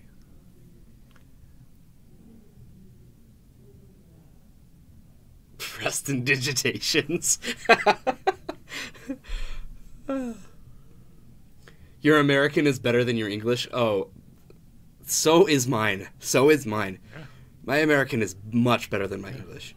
My English is actually terrible. I've got some kids in elementary school who are, learning actual language at the moment, and I can't tell you how many words. This is how you spell this one, and this is how you spell this other one that sounds just like it, but is totally different. I have no idea why. I'm sure there's a reason. And then the kid's like, "Why is it like this?" And you're like, "I don't know." Goodness. English language is awful. I want to smash my head into a wall every time. Diabolic Edict one time. That card. I love Diabolic Edict. You can only speak English with a muffin in your mouth. Coral, I don't know if I could have described that better than how you just described it. What kind of Sultai deck? This is a control deck. It's a Leovold control. Yep. If you see Liliana the Veil, it's more of a control style. You're going to be playing him to Turok, probably, and a much slower placed. We're going to get to see the hand here. Paste. Paste. As opposed to like trying to True Name Nemesis out, aggro. All right. Looks like we've got a Leovold, a Snapcaster Mage, a Abrupt Decay, and a Polluted Delta. And a Ratchet Bomb comes down. All right. Preston's hitting with 9 power. Does he play Jace? Yes, he does play Jace. I do happen to know that.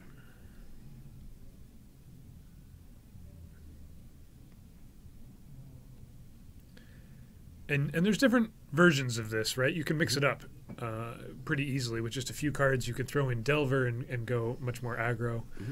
You can play some number of True Name Nemesis. Yep, I've definitely seen those there. I've seen 2 Leovolds. I've seen 3 Leovolds in some lists.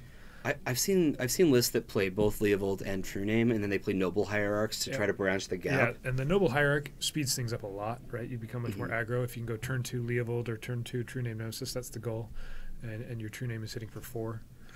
All right, guys, we're going to pan back over to our D&T and Food Chain matchup here in a moment. I think Eldrazi is going to get that game. Yeah, it looks pretty decisive from this spot. I'm not sure if that Fatal Push... Does he play Fatal Push? He probably does play Fatal Push, but this isn't the best matchup for it. Well, it's not bad. Yeah, go ahead and switch back. There's a Goyf. All right. Here we go. Basilisk Collar. All right. So Brian is bringing it in. I got a story about this Basilisk Collar. Okay, I'm ready. We did not have a foil in our shop. It's sad. Which means it is the only foil in Brian's deck. The only non-foil. Or sorry, non-foil in Brian's deck. He was so upset that he was going to be playing a non-foil Basilisk Collar, guys. Like, it truly, truly hurt him that he wasn't. Brian and I threw in a Basilisk Collar. He threw it in. I was there in his deck on Magic Online. And it didn't... I wasn't sure about it. But we didn't get to finish the league. So tomorrow morning, if you guys want to join us, Brian and I will be playing pretty much this exact build of Food Chain, finishing up the league there in some Legacy, and seeing if this Basilisk Collar actually is worth a sideboard slot. Right. Tell that to my veteran explorer's face. Grr. That's what Coral had to say. Yeah. This Thalia. It's a good art Thalia. Thalia's maybe going to get Fatal Pushed. It's looking that way. Because if you hold the sword that close to your face and then you get pushed, chances are it might be fatal. Yeah, it definitely could be. Yep. Finally makes sense. I think there's a one of Fatal Push in Brian's deck. This is a one of. Well, I found it.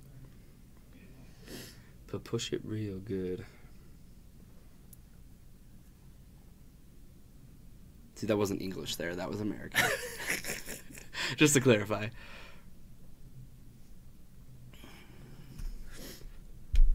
All right, here is another 2-drop. 3-drop, 2-drop. Oh, Fox. Stoneforge Mystic. It's going to go forge some stones. Yeah? Maybe. Yes? Maybe. Kind of. Here we go. Batter Skull. Big old Batter Skull. Yep. That's what happens when you're making pancakes and then it somehow ends up all over your head. You're a Batter Skull. It's the worst. It's not a good time. Because then you have to start over making pancakes. Eternal Scourge. Yep. Well, that's pretty good against Mother of Runes.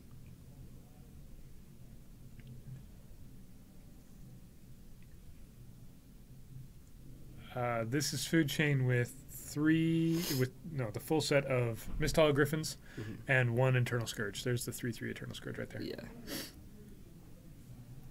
The land tax card. And then the most food chain lists now, they used to be Emrakul lists, right? You'd ramp up into Emrakul, and now it's using Walking Ballista. So there's a full 4 Walking Ballista now as well, which is why this Basilisk color is in his sideboard. He's trying it out. If you're running Walking Ballista, it's kind of neat to be able to shoot things with Death Touch. So far, just like in this game, I've seen it played and not equipped to anything. It doesn't work with Eternal Scourge. You can't equip that. Nope. You don't really want to equip your Death Red Shaman. And I think this Artificer is going to be pretty good. Or is it an Artificer? I can never remember. Yeah. Aethersworn Canonist? Yeah, Canonist kind of stops the comboing. It definitely does. You can't Eternal Scourge. It's not an artifact, even though it's colorless. It's one of those Eldrazi things. Brainstorm. Yeah. I think. Well, so he's just testing this out. This Basilisk color. There already is a Toxic Deluge in the side, and I wouldn't be surprised at all if it came in. Can you do that? You can't do that, can you? Can you equip?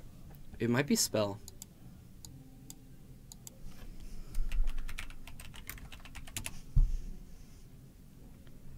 Oh, it's an opponent controls. You can equip it. You can equip it. There Look at that. There we go. Yeah, thanks, Schneff. Appreciate that. Yeah. Yeah, opponent's control. That's not something I caught all the times I've read this card. I actually have read it a number of times. Yeah, when it becomes a target of thank you. Spell or ability an opponent controls, so he can. So he attacks for 3, gains some life, deals some damage. It's all very exciting. It's round 4 exciting is what it is. It's maximum excitement. Yep. You can see Kyra and I are just right in there with the excitement. The key is opponent? Yeah, that's what the key to the wording on the Scourge. It says opponent. It doesn't look like a key at all. Why is your opponent a key? That's just weird. Doesn't even make sense, Patrick. Sounds like he had too many red vines. Okay, chat's high five. Because why? Because he equipped an Eternal Scourge? What?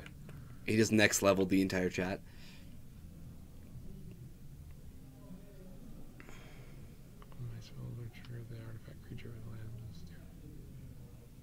I'm not sure that one.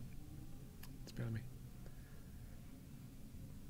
Ooh, does Corey have a Palace Jailer in hand? Keep in mind though, Ellie, he can cast the Eternal Scourge from exile, and Palace Jailer exiles.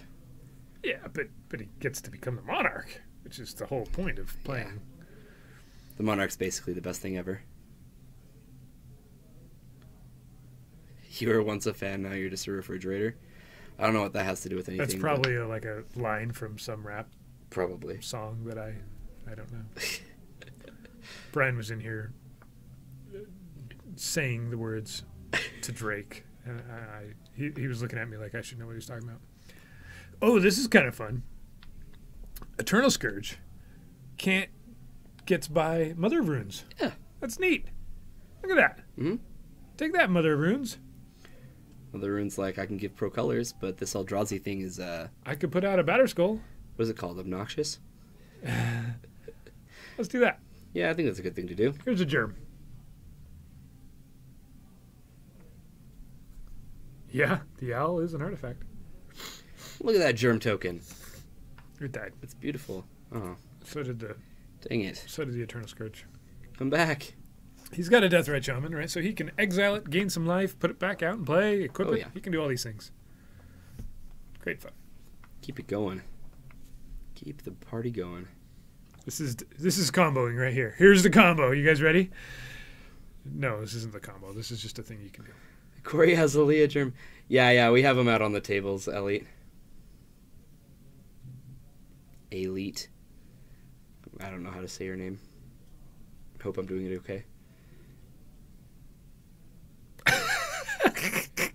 Is that what the term is?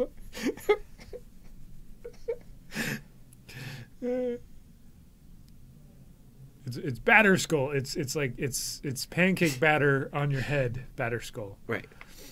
There we go. We did the thing. Brian gained some life. He got back. He exiled Eternal Scourge where he can play it. He played it. Everybody's happy. Oh, and he played an owl because it's an artifact.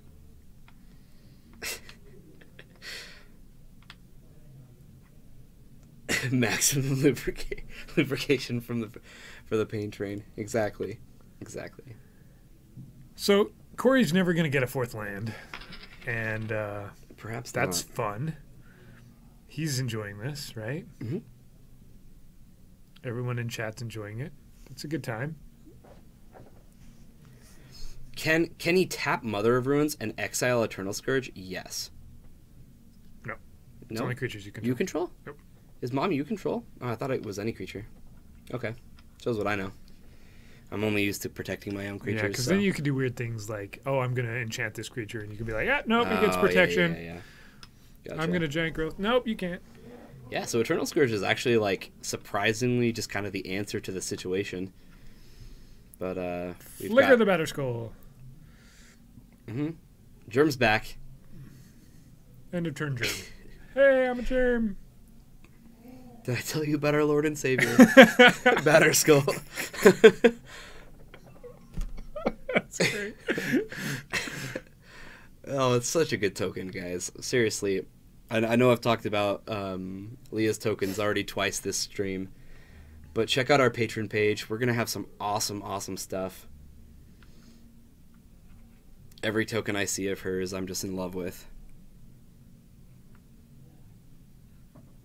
With a Lashwraith? Oh, that's awesome. Elite. Equipped. Eternal Scourge. You know why it never dies? Because it's eternal. Oh, that's why. And it's a scourge, which makes no sense.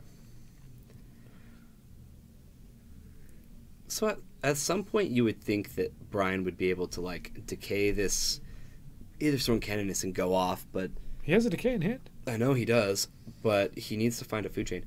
But And... Mother of Runes also protects.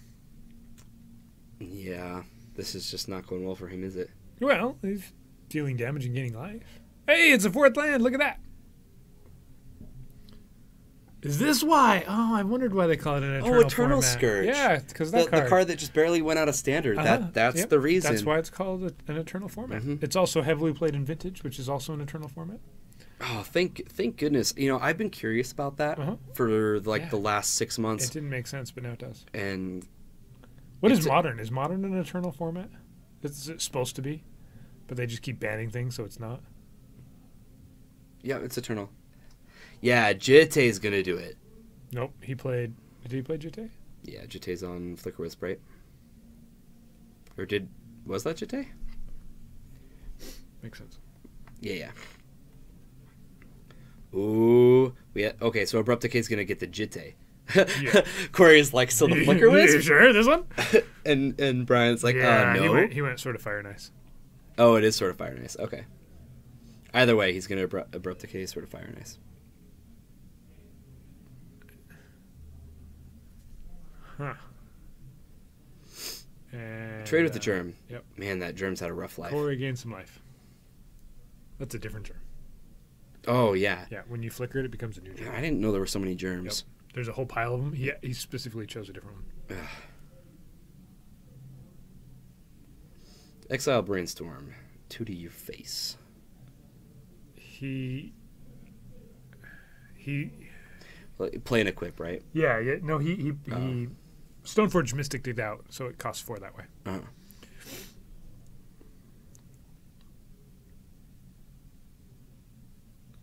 Here's a Dryad Arbor. A very normal-looking forest. That's not even a Dryad Arbor. Is it not? Is it just a No, forest? it's just a forest. Okay, it's just a forest. There's just a lot of text on basic land forest there. It's just a forest. It's just a forest, guys. Okay. It's not a Dryad Arbor. Okay. Notice that it doesn't say 1/1. Right. That's where you want to look. Yeah. Mhm. Yeah. It's a foil forest. It's a lot of shuffling is what this forest is. Are we going to see a Mommer skull? I don't know, but I hope we do.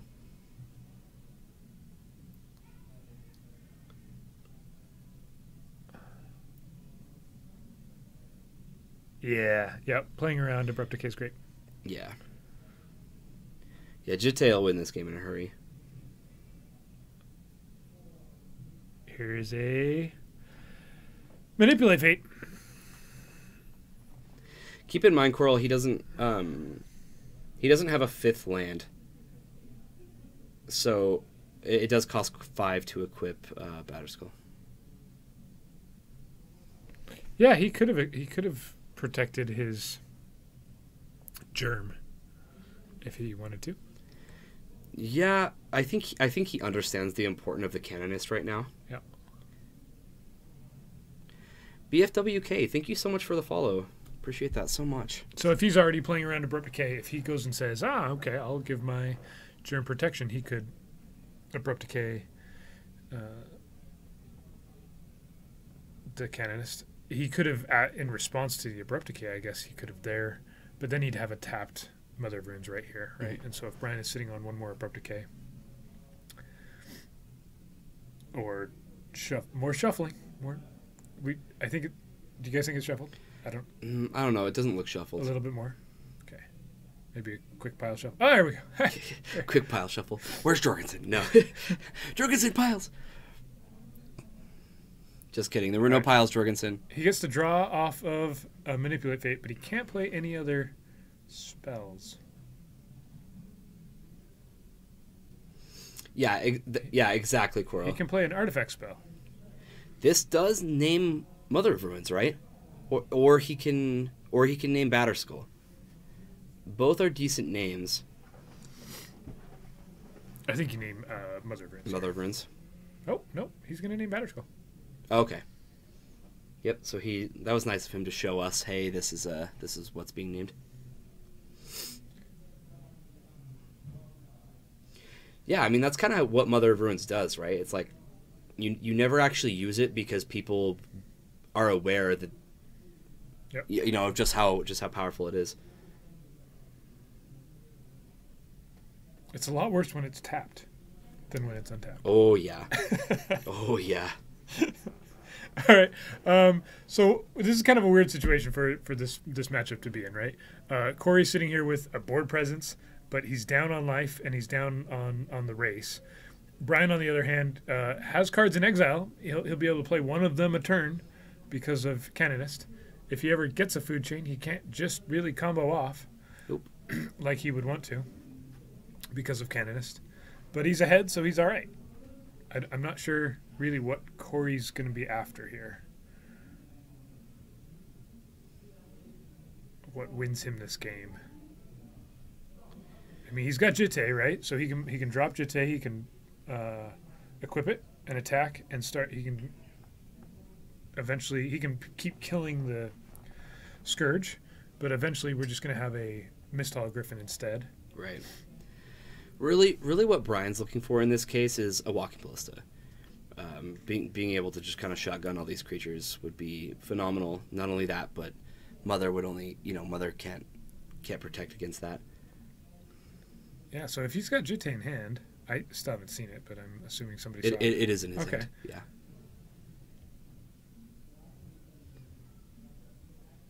Yeah, at this point, Walker would be incredible.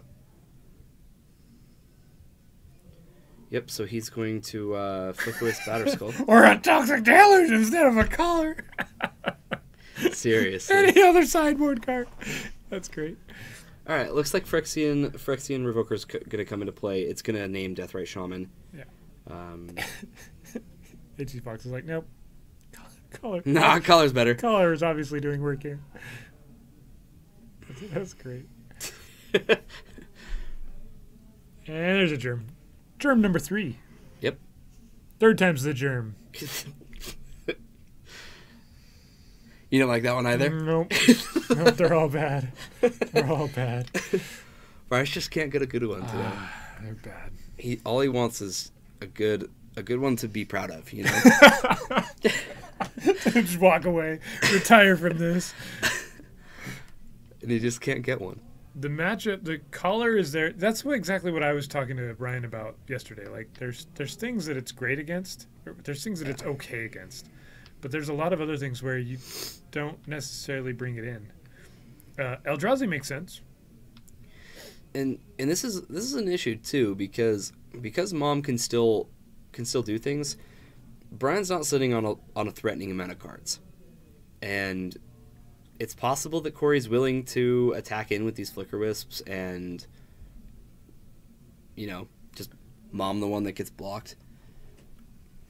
What card is right from the Griffin? Oh, that's a Pithing Needle? Yeah. Masterpiece Pithing Needle, naming Batterskull. So Batterskull can't equip or return. Mm-hmm.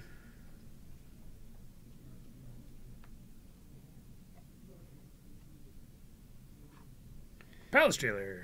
All right. This card's now I great. got the Jailer. So Corey becomes the Monarch. He also gets to exile. So he's going to put our cool little Monarch token Mist Hollow Griffin goes away. over by his deck.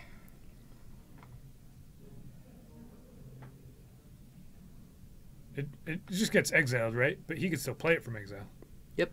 He can play it from underneath that Palace Jailer. It's not a very good Jailer. No. The Griffin's like, don't care. Nope. Would you like to exile the Griffin? Yes, please. Oh, okay. All right, here comes some damage. Yep. Brian goes down to 9. That's a significant amount of damage. That it is. And he's got a Deathrite Shaman that can't activate due to that Revoker up there. You know, now I want Brian to top deck the Toxic Deluge so bad. Oh, I thought it couldn't activate. Oh, maybe it can. Maybe Phyrexian Revoker names something else. We have Ugin mana. Yeah, just cast Ugin. -4, call it a good time. Another land. All the land. Yeah, I guess Revoker's on food chain, but it doesn't need to be with that Canonist out. Yeah, it's probably just insurance. Yeah, so Phyrexian Revoker doesn't work the same way as Pithing Needle does, Elite. It can stop mana abilities, so it probably is on food chain. Because if he gets an Abrupt Decay, takes out Canonist, plays food chain, potential's there. Coral, I don't think he's running the Emrakul in his 75 at all anymore. Yep. He used to. Yeah, it was in the side, but it didn't ever come in. Instead, we bring in Basilisk Collar, which, to be fair, is the only reason Brian's still in this game. Yeah, that is true. That is definitely true. All right, they both gain some life.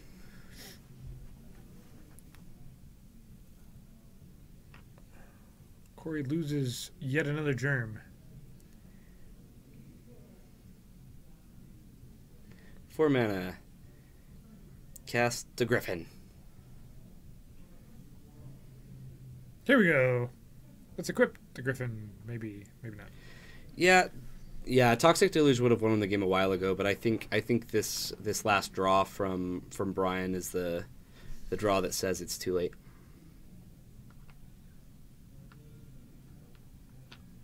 He's at 11. He's about to be attacked for a lot of damage.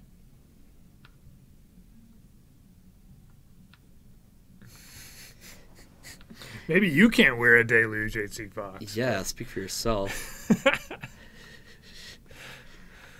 You're deluded. Challenge accepted. Deluged. No, nothing. Got nothing. He can gain a little bit of life. Ooh, on the Deathrite Shaman. Take that. Corey, what are you going to do now? There's nothing. There's nothing you can do about that. Nope. Basilisk Color on a Deathrite Shaman. It's magic right there. Best of the best. Yeah, Golgari Charm would be sick as well. You are absolutely right. And I want to say that Brian has a Golgari Charm in his deck as well. I know I bring in my Deluge and my Golgari Charm against Death and Texas. Yep, that's the thing he can do. Let's see, he's got, what are you showing? 6, 7, 8, 9, 10. Jailer's a 2-4? 12, 13, 14 power, total power? Is that right? And he's got a Jete still in hand? I still haven't seen it. You guys, It's there. Oh, there it is. That's a Jete. Yeah. Recruiter of the Guard. What's the card he's looking at? 2-2. Okay, Jailer's a 2-2, not a 2-4. Yeah.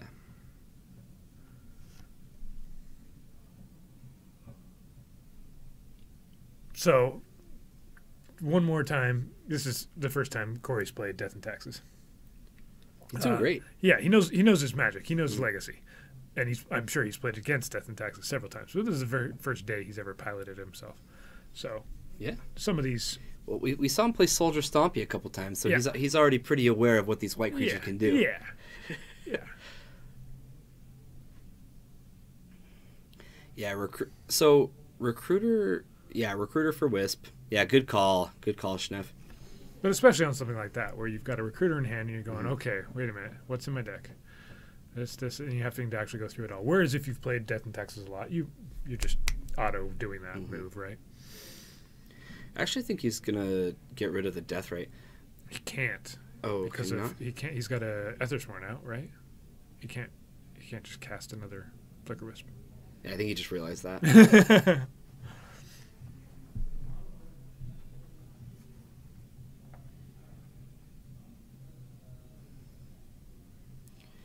Yeah, this is the attack I would make. Attack with both Flicker Wisp and then Mother. Search for a Mother. Blackbeef, I don't think a Mother would do a whole lot on this board state. One is all he really needs at the moment. It wouldn't be the worst, but I think another Flicker Wisp is much, much more powerful. Right. Ryan just takes the damage. Down to 5. So from this point, it's Toxic Deluge or bust.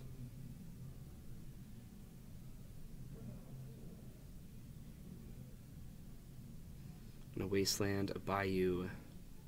He's going to respond. Exile Eternal Scourge, gain 2 life, go up to 7. Yeah, Wisp sets up next turn, absolutely.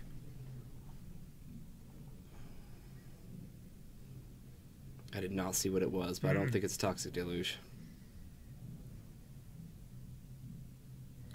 Yep. The Canonist is still protected from getting fatally pushed or abrupt decayed by the Mother of Runes that's been untapped this whole game.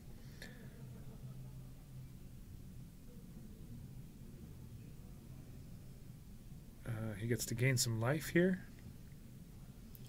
A Fat Ballista would still be good. Yeah, it would. He's gonna rip that Mistall Griffin out from underneath that jailer and play it Give it back. for free. Give it back. There we go. Another Misthollow Griffin.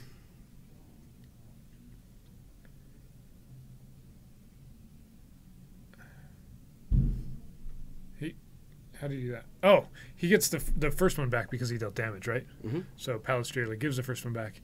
He plays the second one from exile. I'm on board now. You guys all got that. I didn't. Yep. Here comes a Jete. Finally. Mm-hmm.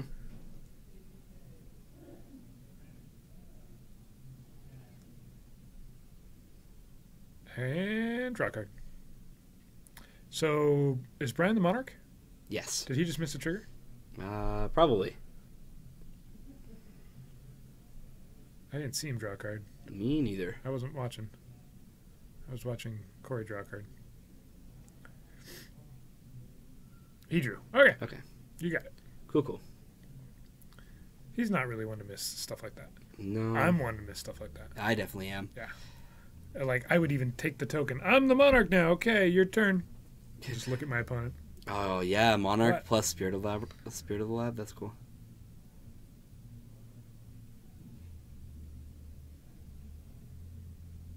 Yeah, it denies them from drawing that Monarch card. Makes Palace Jailer a safer card to cast. It's pretty fun how the, like, what is it? It's an uncommon from Conspiracy 2. It's the card that sees, I mean, of course there's Leovold, right? But it's probably up there with the cards that actually see play in Constructed. And there's other cards that do a better job of becoming the Monarch, but no, the Jailer.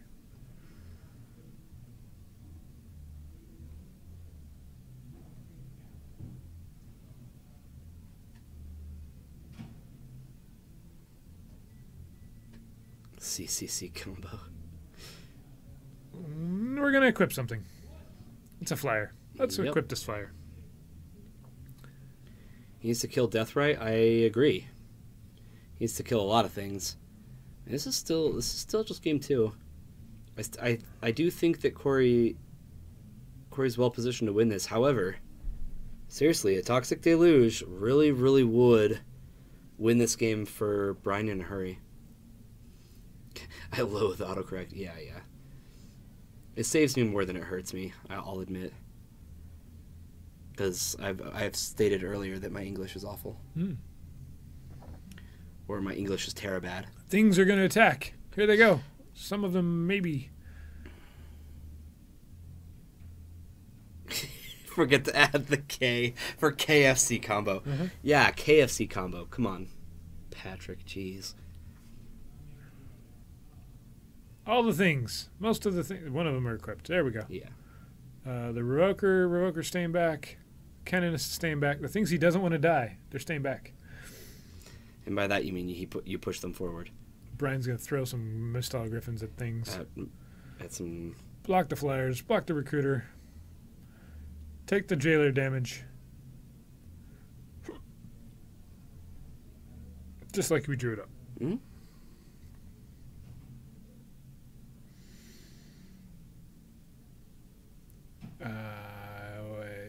Is there any potential tricks? There's no tricks. Not that I can see. Yeah. Okay, here we go. Now, Jitte is going to get 2 counters, and it's going to take care of this Deathrite Shaman. The Deathrite Shaman's gonna die no matter what. Yeah, the Jitte was going to take care of it. Yeah. So he saves himself a damage there. Yeah, he could tap Mother... Okay, so we're in that same boat where if Mother of Runes activates to give Flicker Wisp protection, then all Brian needs next turn is an Abrupt Decay to take out the Canonist. Sorry, going slow here. And then he can do things like play more than one thing from exile or potentially get a food chain. It's a lot of steps, right? To kill Canonist and Revoker and get a food chain out, but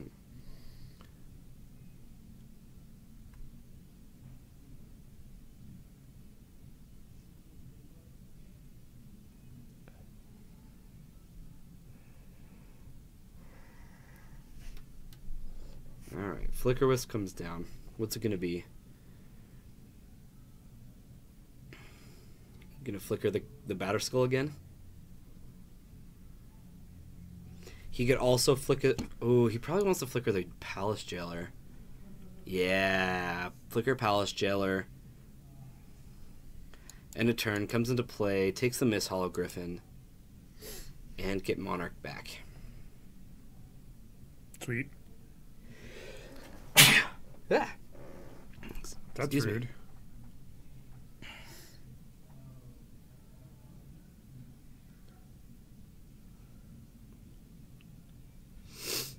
Either play is probably fine. Oh yeah, I'll just use this wasteland. Might as well. Yeah. I think Brian's dead. That's what I see here. I see Brian being dead. Oh yeah, you're right. He should have already had Monarch back. Yeah, he did miss the draw from it. He probably thought he just got it back by flickering it, but he already had it. Look at how he can't play the Mistral Griffin. He can't play anything else right here, right? Nope. Because of Canonist. So he He chooses Library instead. Yeah, he can play the Eternal Scourge, but the Jitte will just kill it. So Corey's got. Let's do some math. 3, 4, 5. The Kenneth is a 2/2, 2 power, right? Right. 6, 7, 8, 9, 10, 11, and if he equips, +2/+2 is 13 damage on board versus the Batter Skull, but he can't equip, so he's got 11 damage. So that's lethal, right? Yep.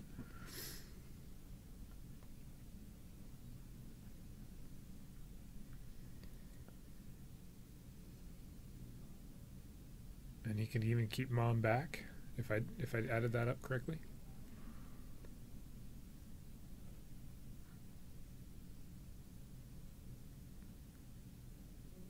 A jailer equipped with a Jitte, that's just not right. It's just a weird weapon of choice for a jailer. That Basilisk Collar is going to attempt to block. Is this game going to mercifully end? Here it is. Looks like it. Oh, he's going to Replicate Hand. Get rid of Jitte. 1, 2, 3, 4, 5, 6, 7, 8, 9. Is it 1? No, that was And he damage. draws That was lethal. Okay. Block with the color, right? There's a Massacre Worm. Massacre Worm. See, that was the one you wanted. That was even better than Toxic Deluge. Yeah. So Corey takes that down. I think he went undefeated. Maybe not. I don't know. He won. He won the last round, that's for sure. Well, I think this one ended, right? Yeah. Definitely did. Yep. So let's come back to us, because everybody wants to see us. I don't know about that. All right, guys. So that's gonna wrap up our stream for the day. That was 4 rounds of Legacy. 4 rounds of I'll be Legacy. back here with Brian tomorrow morning. I'm pretty sure. Mm-hmm. Pretty sure. For some, we'll do. It's 10 o'clock Mountain Time. We'll do some Magic Online Legacy. Finish up that deck he just was playing. I think we've got 2 more, 3. I'm not sure how that works when it crashed on us on Monday. So I'm not sure if we just keep going from where we were or start over. Yeah. Well, to wrap up our stream, I'll throw in a couple links for you guys. Once again, our tokens. They're awesome. Check out our Patreon. Yeah. And then I just linked our TCG store because we have tons and tons of singles here. And we put a pretty good price on them. So check it out. I, for one, know that the prices are fantastic. Yeah. Yep. We Almost send everything out- on there is really nicely graded as well. So something that's lightly play is really, really close to near mint. And then even the moderately played stuff is just barely played. Yeah, our TCG orders have been fantastic. We're sending out over 100 per day right now. Crazy. Over 100 per day. And there's We're some really moving Magic nice- cards like crazy. If you're in the mood for some like near mint Legends cards, there's some of those up on there. Mm-hmm. They got a collection in, and it was like perfectly mint. Some of these Legends cards. Yeah. Well, cool. Great. Thanks for joining us, guys. Yeah, thank you so much. See some of you tomorrow. And Hail Heroes.